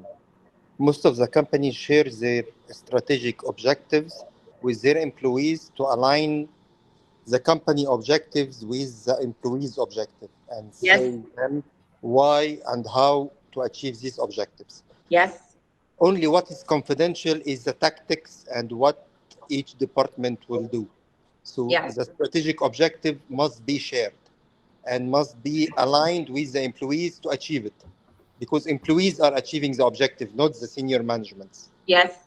But the tactics is confidential based on need info level. I just need to add this. Yes, definitely. Yes, definitely. And in the context, back into the context of the project management, where is it? Okay, where is it? Yes, here. You will see that at the end, these selected projects, and we will learn later how we will select the projects, how these projects will support, see all these layers to reach the one at the heart of the strategy. Yeah. Any other question? Yes. Mm-hmm. Yes, Professor, I want to ask a question. I do understand that in project management, we have different professionals that specializes in different fields of endeavor, but they are also satisfied as project management professionals. Now, my question is this. Now, if, for instance, must it be an engineer, a civil engineer to handle a project as as a project manager. I am not an engineer, for example, and it has to do with a building project. Now, must a project manager be a professional, additional professional certified a degree or a master degree in that field before you can be a manager or take up the project? Okay. Okay, let me share my screen again to show you something from the internet. The PMI call it the project management talent triangle.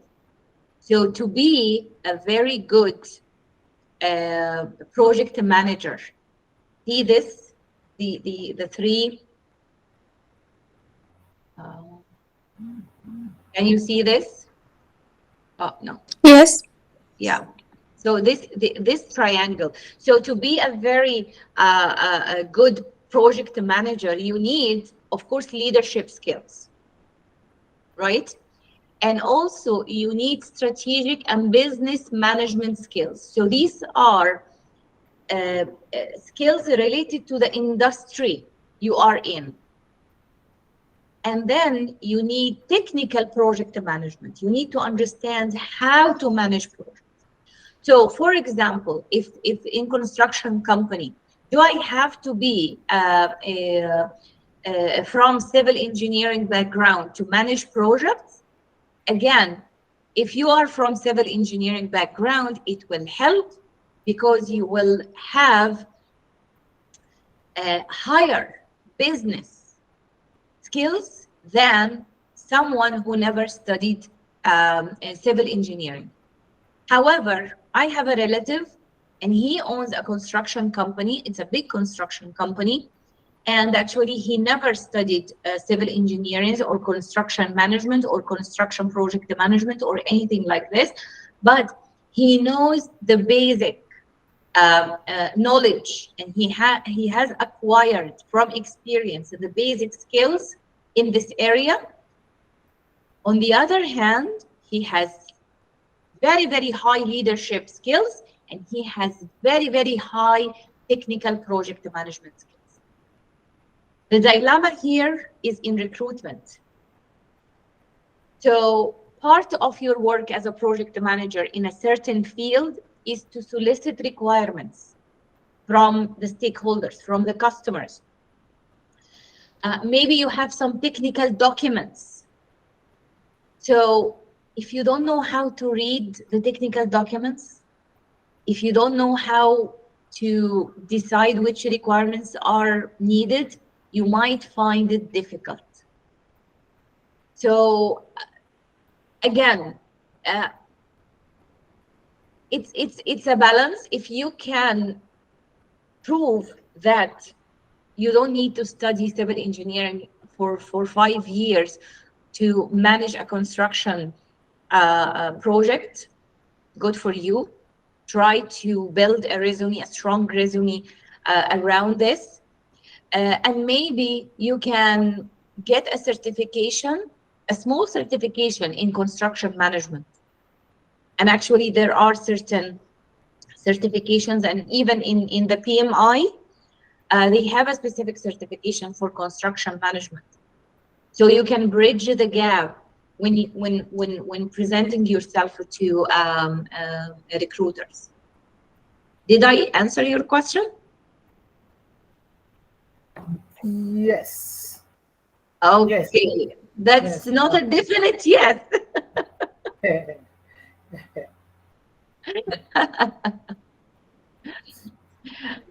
Okay.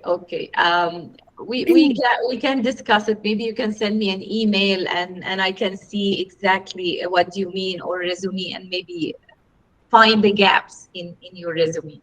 Yes. Okay. But from a practical point of view, yes, if you acquire the business knowledge, if you acquire the leadership skills, if you acquire the project management skills, yes, you can manage any project. Okay. Okay, we need a break. Oh, okay, Muhammad. Yeah, sorry, this question is out of context. So my question is, after this course, are we getting a certificate in PMP from PMI? No? Nope. Nope. So we have to Nope. attend the exam to be able to get the certificate? Of course. Of Okay. course. And you have to read the BIM book. And you have to study the BIM book. The BIM book is the PMBOK. So it's the project management body of knowledge. And this And is you have the seventh edition you mentioned before of Linda, or this Linda is a different thing? No, Linda is now she passed away, but it's a company that produces training courses to help you pass the exam. So they will teach you how to answer the questions in the exam.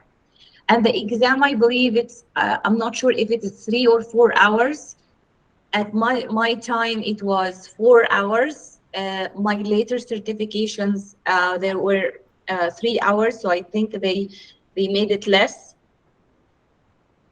And you have hundreds of questions and you answer the questions. It's all multiple choice.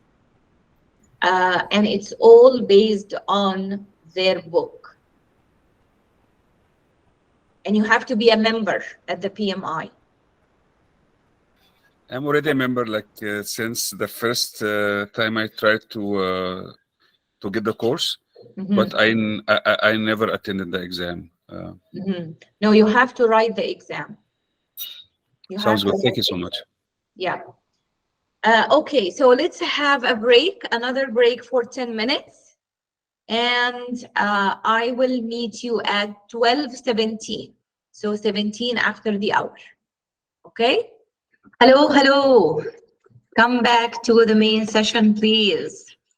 I hope that you got refreshed. I have my big coffee and my water. So I encourage you to have, to prepare your environment because our classes are long.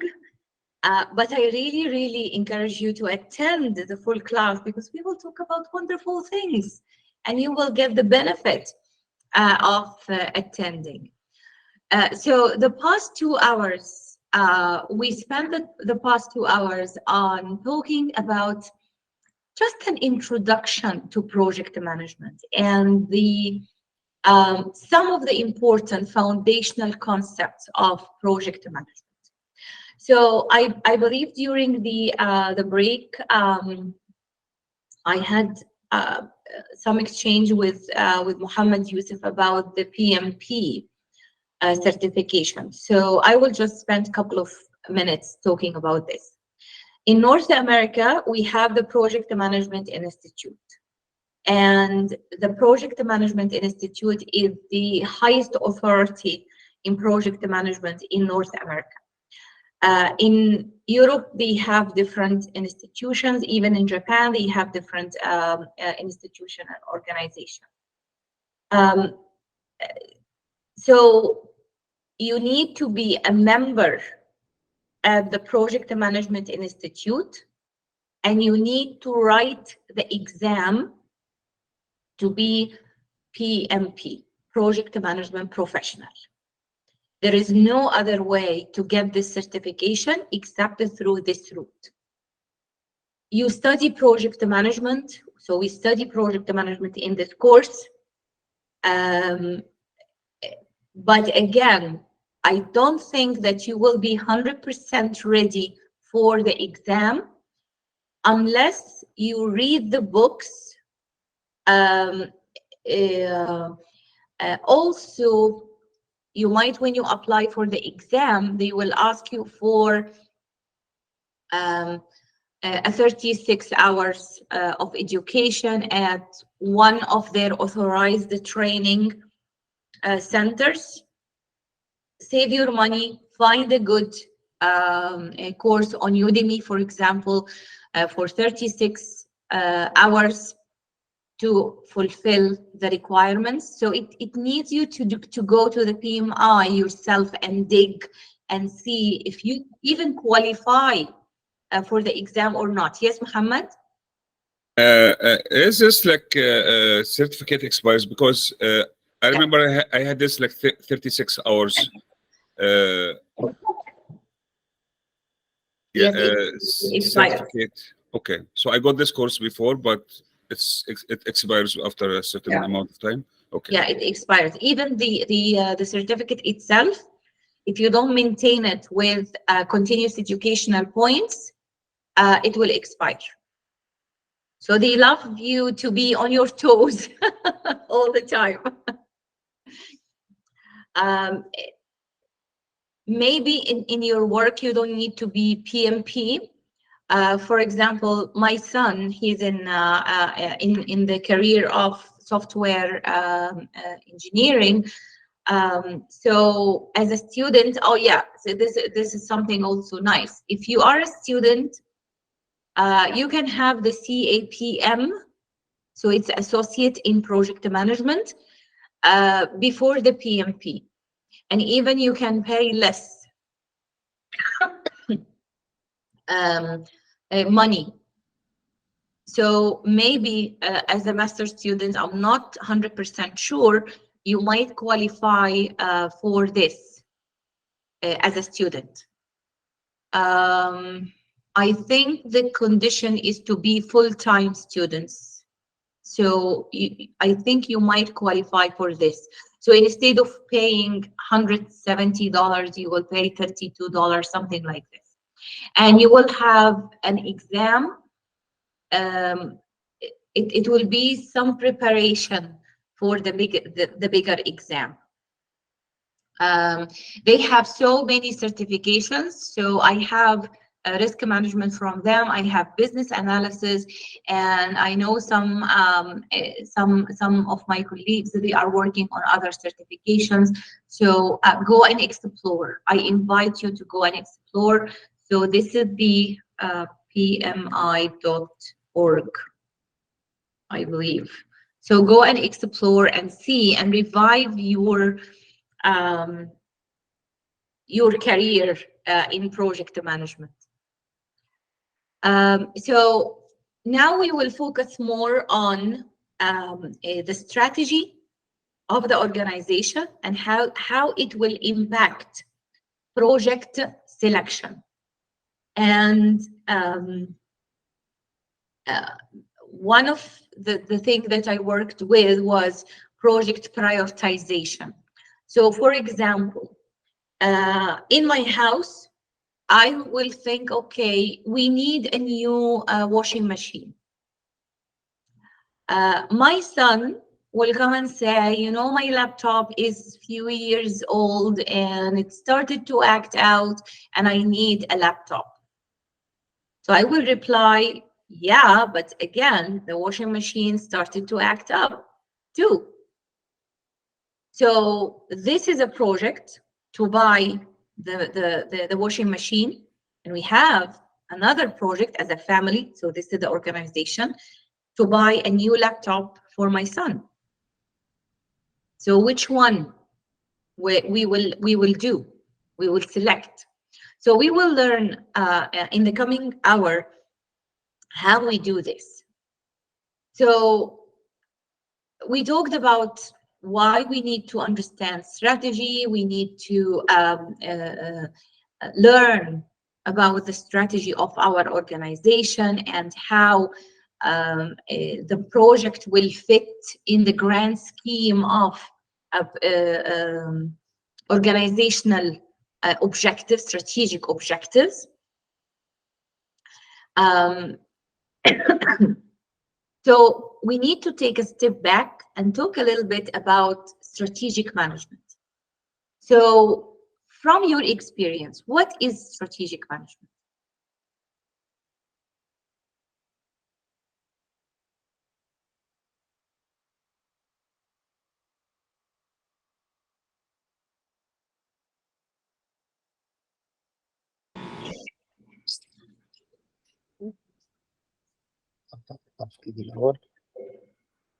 Yes, Muhammad, yes. Strategic management is mainly about what we stand and what we want to be and how are we going to reach there. Yes. That, So that, what differentiates strategic management from regular management? because it's the time frame. It's not short term. It's long term. We're talking about long term plans. Yes. Yes. So anyone has anything to add? I think strategic management will align with the long-term company planning, mission, and vision. So it has to be long-term, like planned. Yes. And it's mainly what you said is right, both Muhammad, and actually it's related to our competitive advantage. So we are in the marketplace and we offer something to our customers or clients. And at the same time, we are competing. We have a position in the market, you know? So how we will have this competitive advantage? What will differentiate us from competitors? What will draw our clients to us? Where we want to be in the coming few years? Back in the day, we were talking about 20 years strategy or strategic plan. Now we talk about 3 to 5 years. And I have seen some organization, they have 1 year plan and they call it strategic plan. So there are certain factors and dynamics in the market that made very long-term planning is difficult, but it's still necessary. So we are shrinking the time frame. Instead of 20 years, I have seen companies, we have some examples of companies that have their 100 years plan and 50 years plan. The most common when I started my career was 20 years plan. Right now, the most common is 3 to 5 years strategic plan. So again, where we want to be in the market, and based on where we want to be in the market, we will have our strategic objectives. And of course, we will summarize this in our mission and vision. So what's the difference between our mission and vision? Are they the same? The mission is who are we and what were we offering. The vision is what we want, where we want to be. Yes. Yes. So the vision is here I'm at point A, and I want in 5 years to be at point B. This is the vision. The mission is what shall I do to reach from A to B? What I provide to my clients, what I do on daily basis.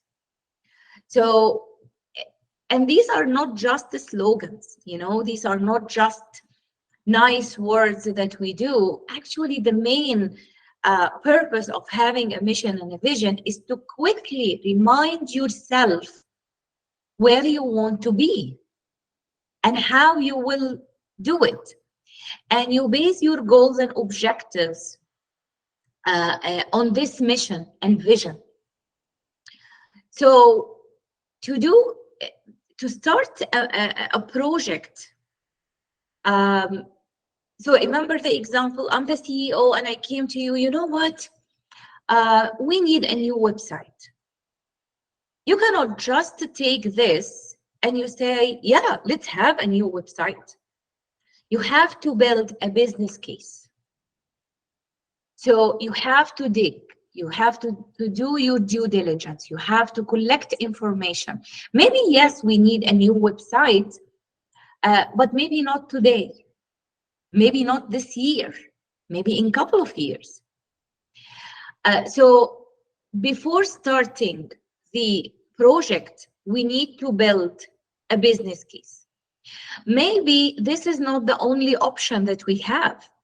So instead of starting a new website, a new design, maybe we can add some modification to the existing design. And we do this before launching the project. And the business case will be input to the project charter. And actually, project charter is one of the most important documents in project management. Have you heard about project charter before? Have you heard of this terminology? Yes, I heard about it. Project charter is like the objective of this project.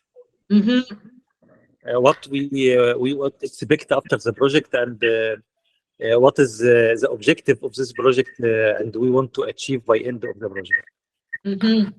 So is there a difference between the project charter and the project management plan? I think the charter, it is something like SWOT analysis. Just it might include SWOT analysis. It yes, might. including with put some of risk assessment, risk and mitigation for the project which will be implemented. Well, some of these tools, we might use it to build the business case. So the output of this might be included in the charter. What else? What else could be included or should be included in the charter?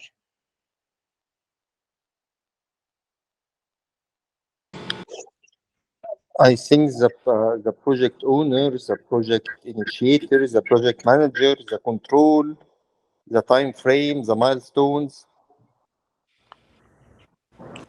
Project name also. Yes, project name. I think the financial issue required to achieve this project. Yeah, be the included budget. in the charter, the budget or the financial issue. So the financial ratios, this might be something belongs to the business case. So the project charter is a document that approves the project.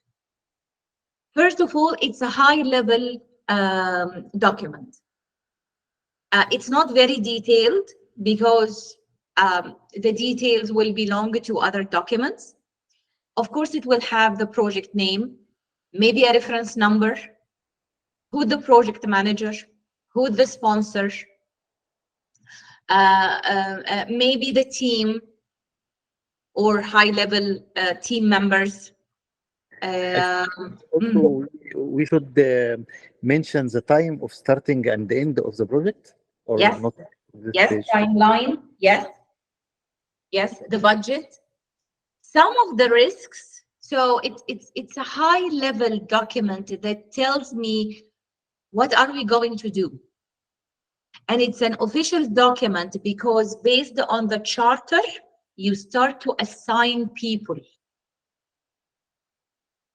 And the information for the project charter, we will get it from the business case. Some organization, they might call it a feasibility study. Usually this feasibility study might be more analysis, more in-depth analysis than the business case, but in some organization, they use it interchangeably. So we build a case. We try to say, this is a good project to do. And then based on the outputs of the business case, we decide, okay, we will do this project. So we need an official document to initiate the project. And that's the project charter. So, oh, I think I added this slide in the wrong way. It's okay. It's okay. So back to the strategic management. So in the strategic management, it's a process. It means that there are steps. And we talked a little bit about it. So we will review where are we. We will review our mission. And we will define, of course, our mission statement. We might have a vision statement. We will analyze and decide what strategies that we will do. So for example, we will increase costs, or we will expand to new markets, or we will introduce new products. So these are all strategies that that we will rely on to reach the destination. Based on these, we will have objectives, and we will implement these strategies through projects. And we built a business case for each project to make sure that this project is tied to an objective. Okay?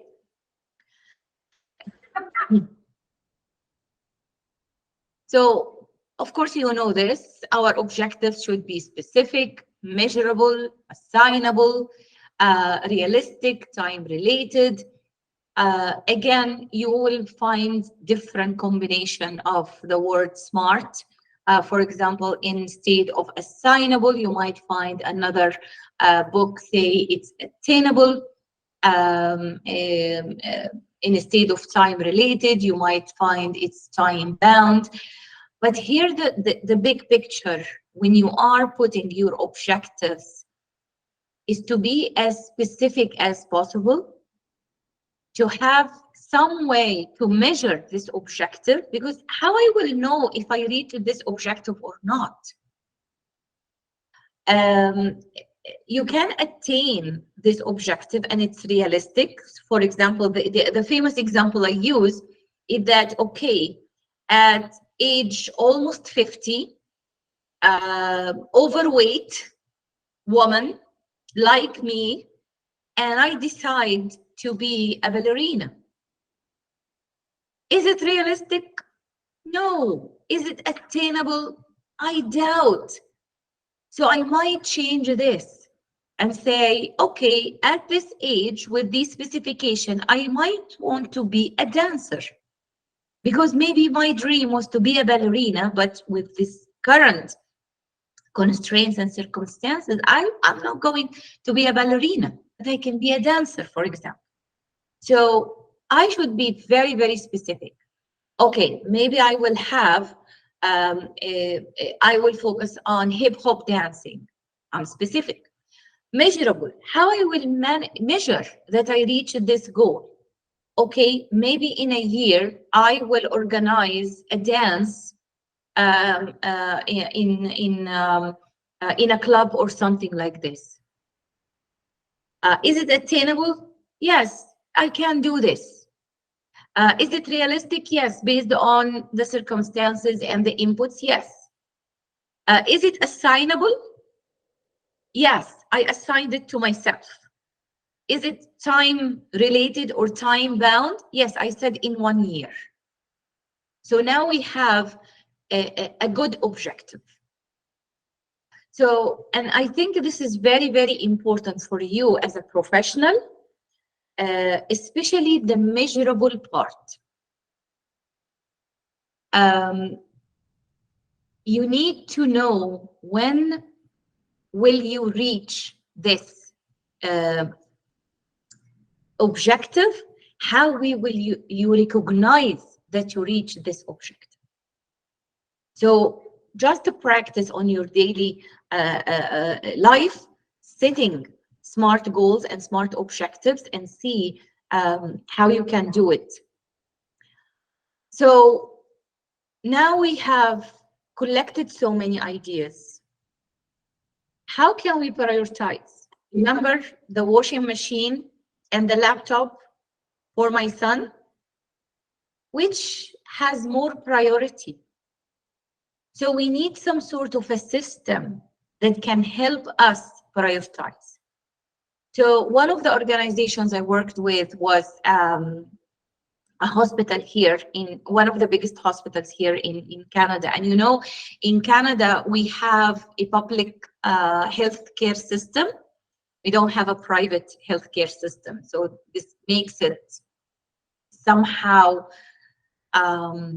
slow, lots of routine, things like that. And we needed a way to prioritize our projects.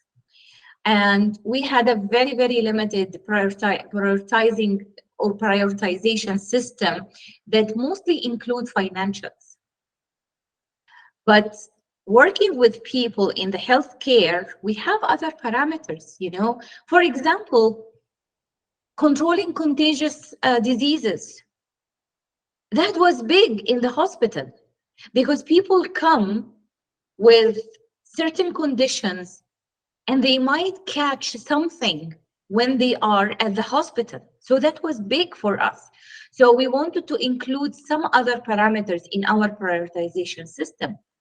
So we need to have this system. So we will learn together how we can do this.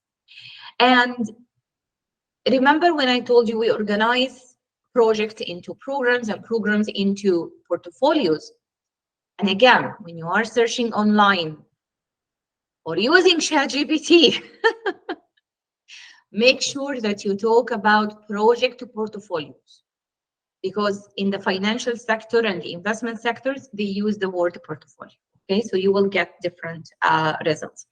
So we make this organization so we can tie our projects to the strategic objectives. We can prioritize the projects that we receive, project ideas or project proposals, using the same criteria that will make sure that we choose the right projects. Not because I like Hanan, so I will approve her project, and I don't like John, so I'm not going to approve his project. No, at the end of the day, I will approve Hanan's project because it serves the strategic objective of the company. Another very important thing is risks. Every project comes with some risks. And risks here, this is something related to the PMI. The PMI, the Project Management Institute, uses the word risk to include positive risks and negative risks. So positive risks are opportunities. Okay. Oh, Muhammad, so let me finish this idea and I will allow you to speak. Negative risks are threats. Yes, Muhammad? Muhammad Abu Layla. Yes, yes. I wanted to ask about the project can have several objectives or only one objective? It could help in several objectives. Yes. That's why you can see here on project objectives or goals. So we need to balance this, and there are so many classifications for projects, and actually your individual assignment will tap into this area. We have projects that can help us with compliance. So these are must-do projects. So for example, projects so that we can comply with government rules and regulations. This is must. We have to do it. Some strategic projects, it means that the benefits are long-term. It will help us on the long term. And some operational projects that will help with the operational management or the operations management.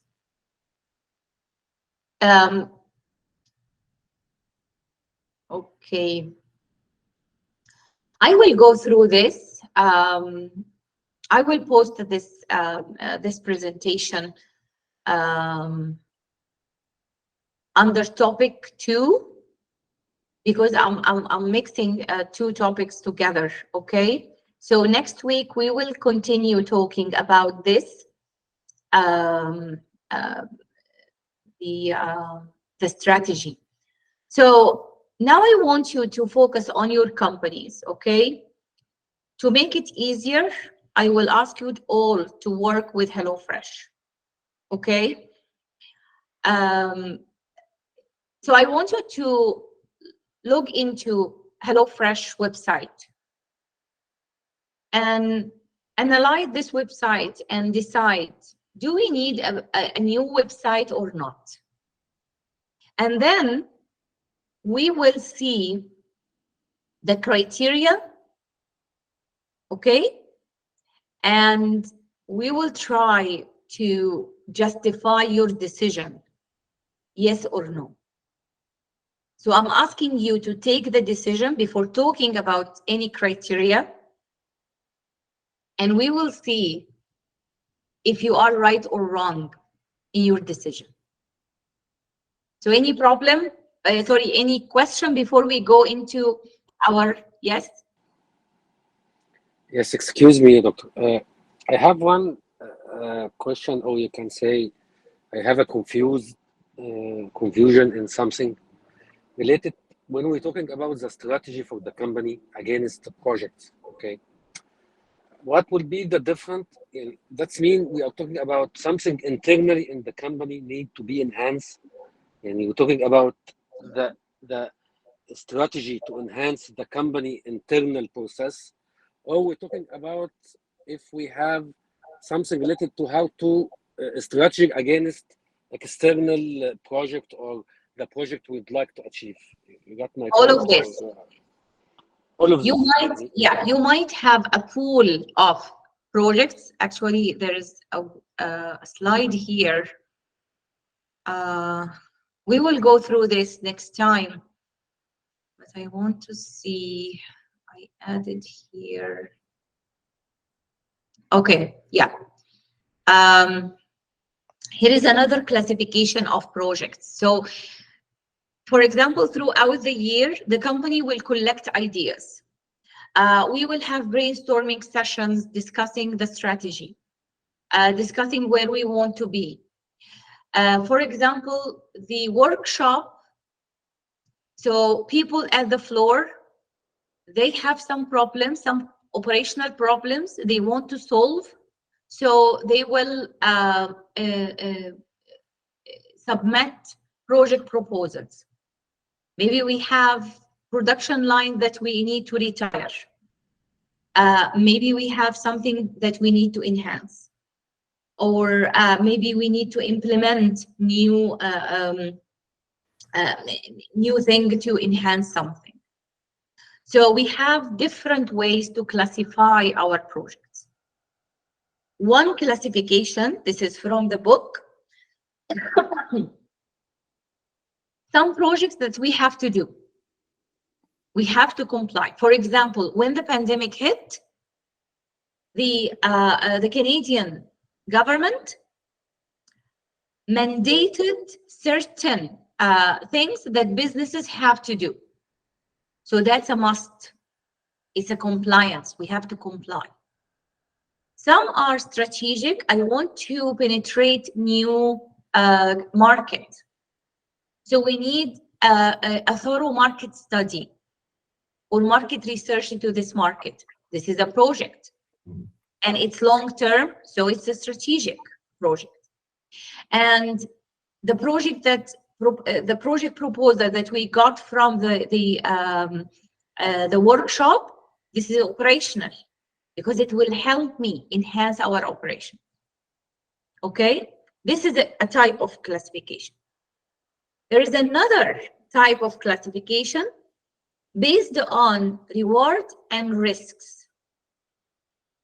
Projects that have low reward, low risk, we call it bread and butter, something to support our operations.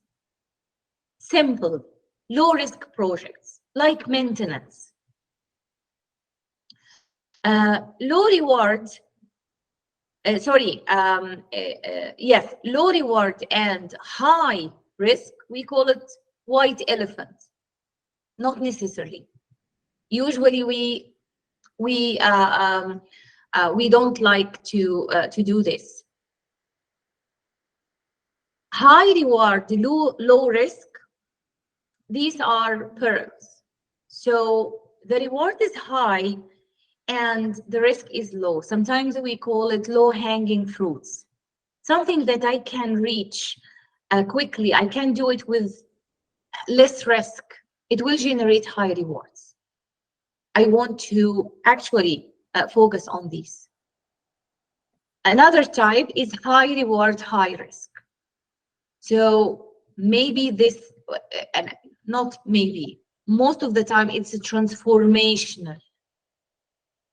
I'm implementing JET, just-in-time inventory management, for example. The reward is high, but also the risk is high. So there are many types or many ways to classify projects, but most of the time you can link the project to the strategy through different objectives. For example, operational projects might be linked to objectives related to increasing productivity or lowering costs.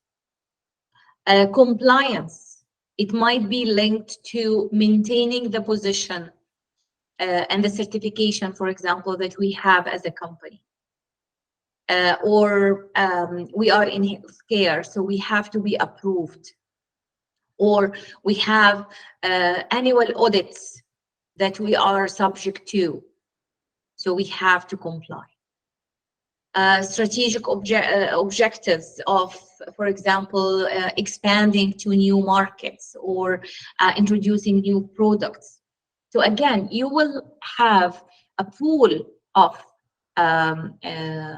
projects that could be classified under one of these classification.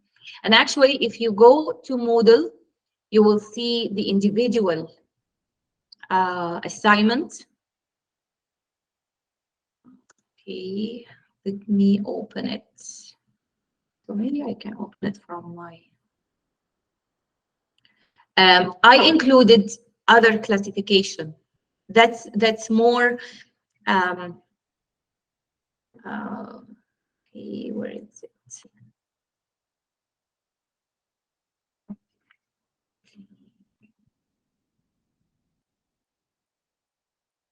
So, for example, the classification I used in your assignment.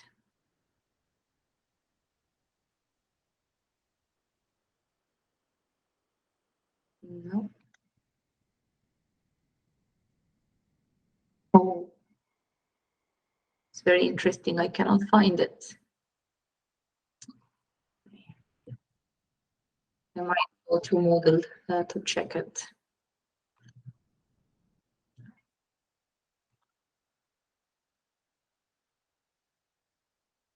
Please, come on. Yes. Just bear with me. We will not be able to do our activity, so we will do it next week. So for the assignment, the individual assignment, it will be on after our fourth session, and you will analyze the different. I want to read it.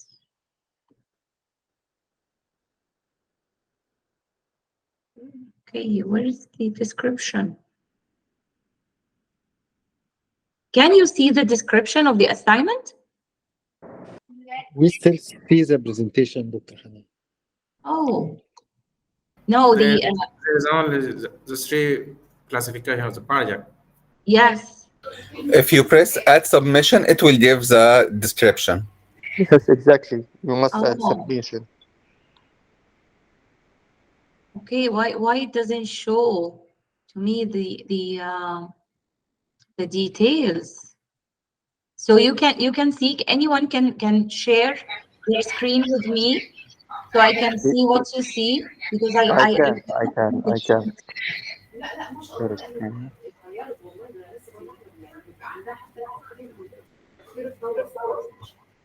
Just a minute. This is what's written. Can you see it? Yes. I'm Yes. sharing mine. Okay. Yes. Okay. Yeah. Can you go down to the yes, see here, I included 10 different types of projects. So this is according to another classification. So it was related to a certain parameters. Okay, can you switch off your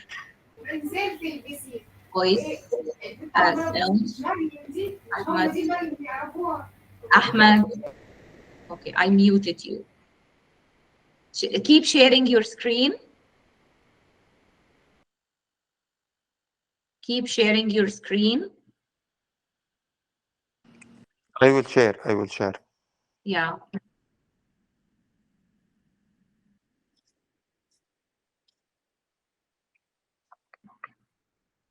Yeah. So here I included different way to classify projects. So sometimes we need to do research, some operational projects, some innovation. So we are creating new products, for example. So there are different ways that we can classify our projects, but at the end of the day, the main point here is to have a way to select the projects.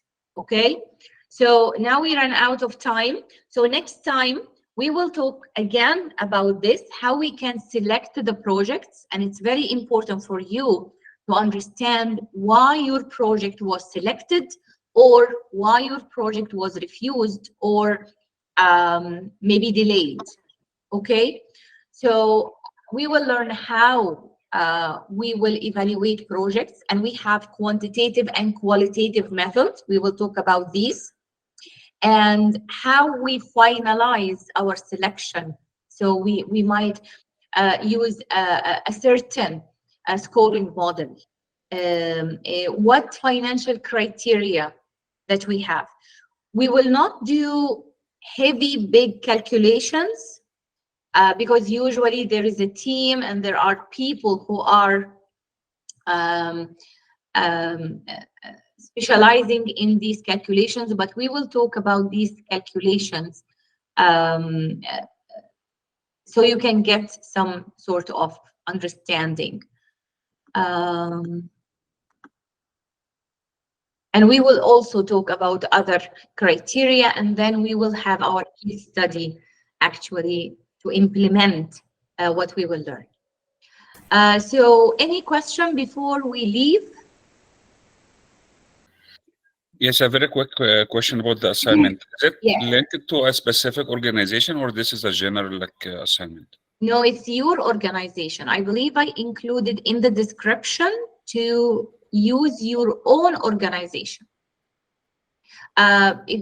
You can use a fictitious name or a unreal name if you don't want to reveal your organization.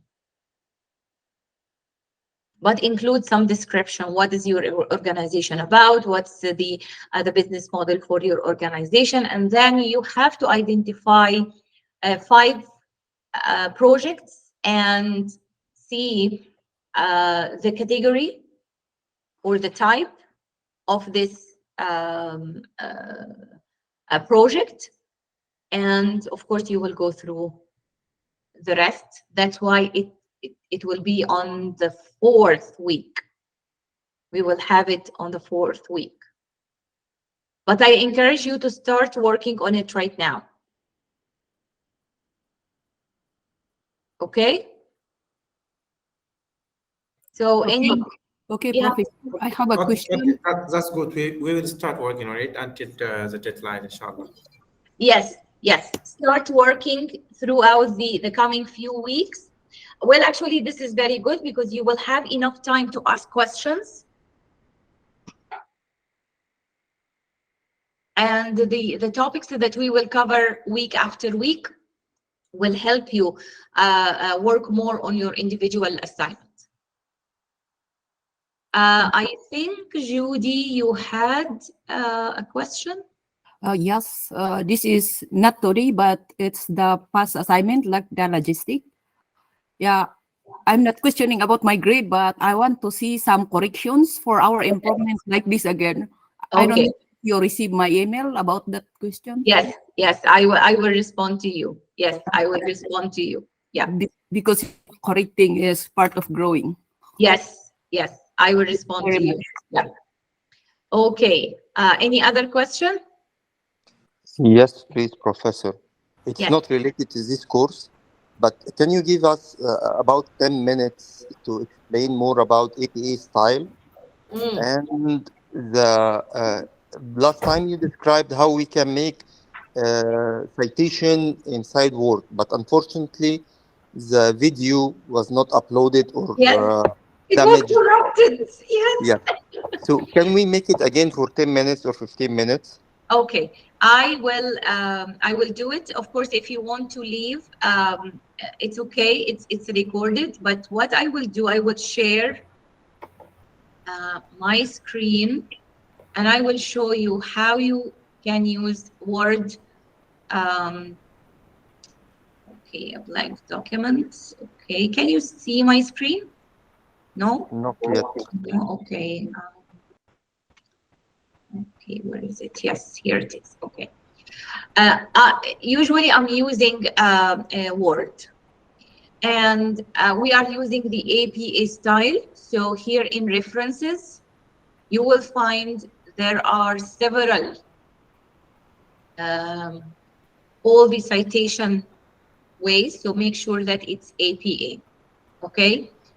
So of course you will have the covering page. This is important. You know, we are in academia, so you need to have a covering page. Several of you did not submit their work with a covering page. So suppose we have the covering page. What's the next one? Table of content. Okay, so you work on the table of content the last, after you finish. Okay, so we will add here table of contents. Okay, so whenever we are working on our assignment, and we will add more. Okay, so I will insert another page. The good practice is to have an executive summary.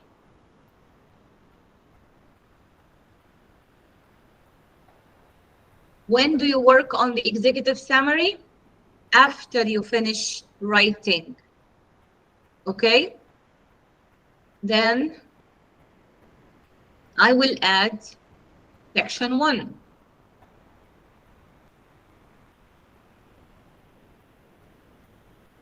And I will have a heading. And then I will start working on my work. Okay? So this statement, I got it from a specific reference. So I will insert the citation.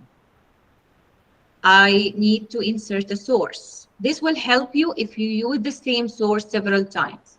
So maybe I'm using our book to explain something. So I will add the author, first name and last name, and then I will add the title, the year, let's say 23,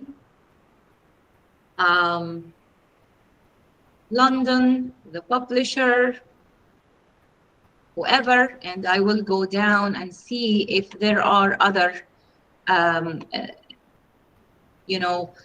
ways. If I have the book online, so I might include the URL, so www.whatever.com, and here I will have, I will add when I accessed it.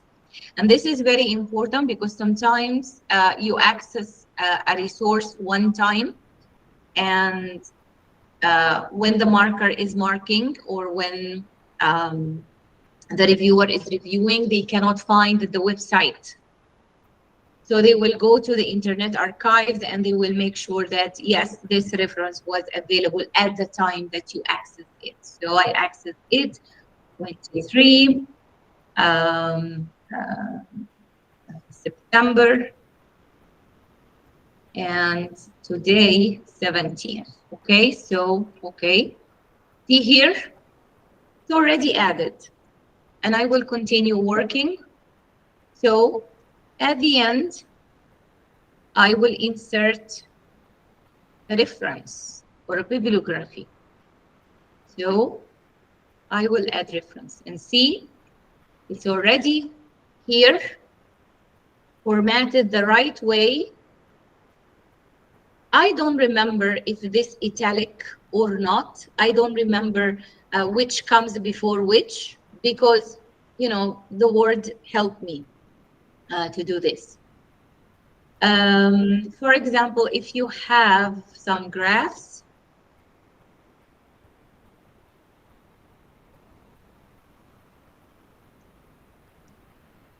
whatever, so I will insert here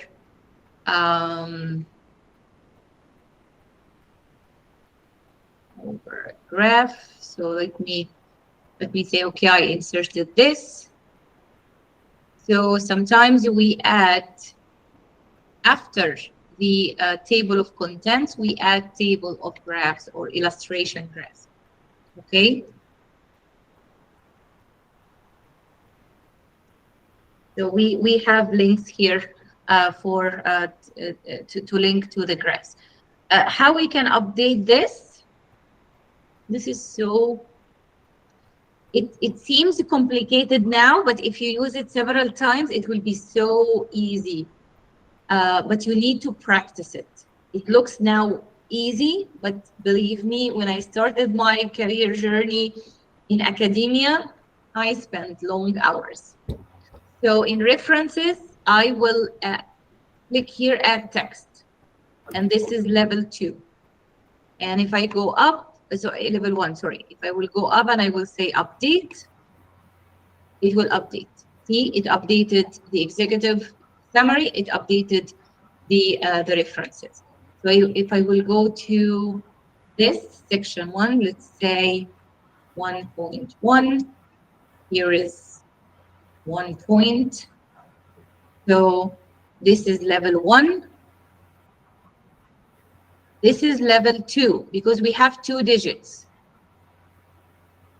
Okay, and if I will go up to the table of contents, update everything. Now we have it included nicely.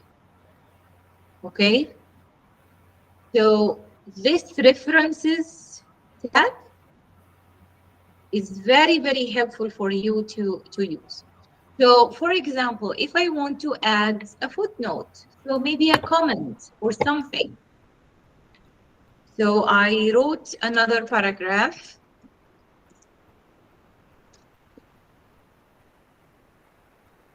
And I included a footnote. So I will have here a footnote in the same page or end note. This is at the end of the document. So usually we add footnote, and I will say maybe some more explanation or some comment about this. Okay. What else? So we have the table of contents, footnotes. Yeah, the research. If you are trying to find codes or something, actually I have never used it. Maybe it's a very good something that I didn't benefit. Of course, citation is big. Caption, if you have, okay, remember insert table when we had illustrations, so we have it here. So we have it here. Okay. Oh, okay.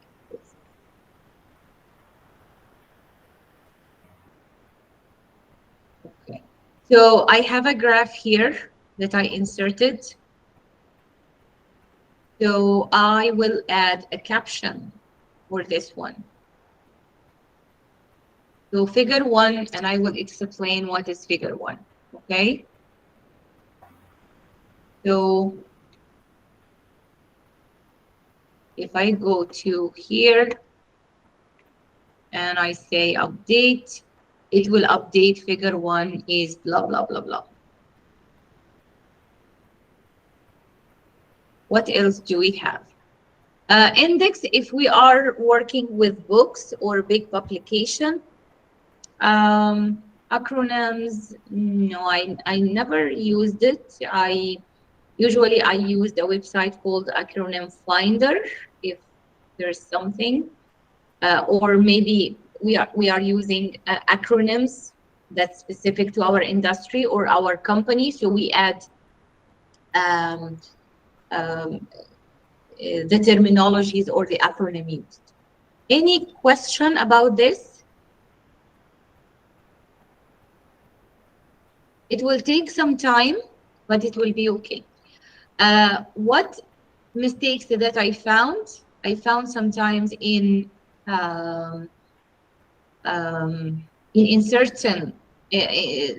certain citations you don't know very well. For example, that's why it's very important here to select the type, the right type of resource. Okay, journal, article, periodical, conference, report, website. Most of the time you will use website.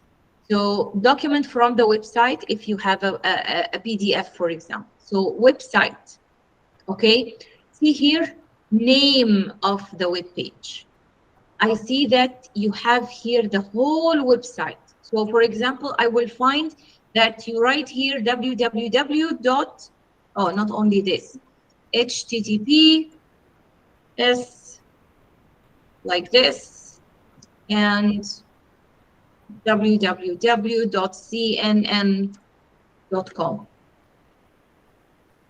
And what will happen? So for example, let's say here, 2023, okay? So see here, so how the citation is written? This is wrong. So these small things. So if I will change it correctly, what's the name? Okay,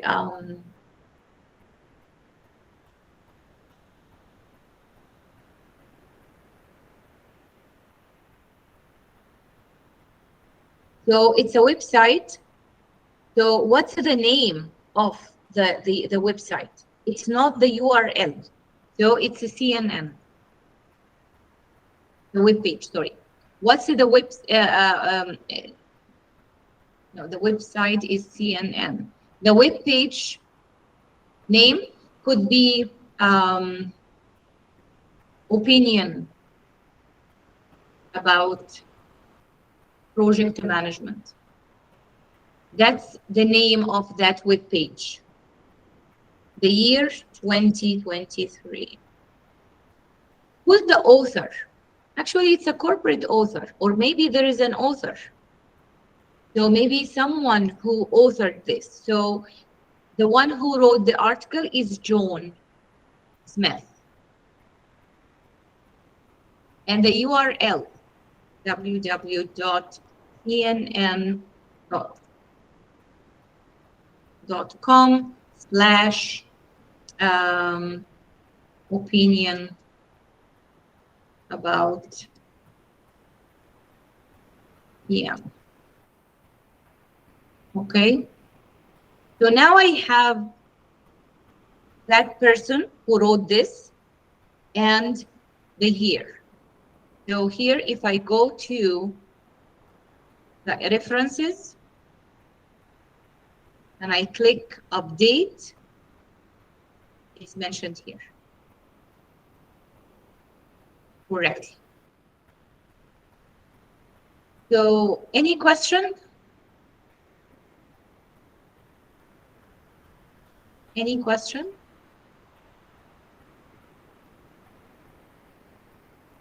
Okay, perfect.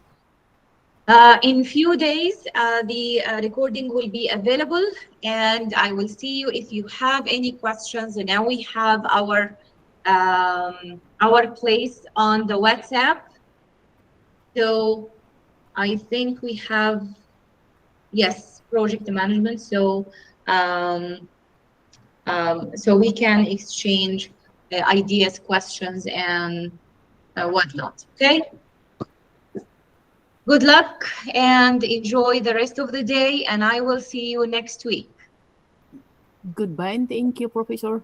Thank you. Bye-bye, everyone. Thank you very much, Professor. Thank you, Have a great Professor. rest of the day, all of you guys. Bye-bye. Bye-bye.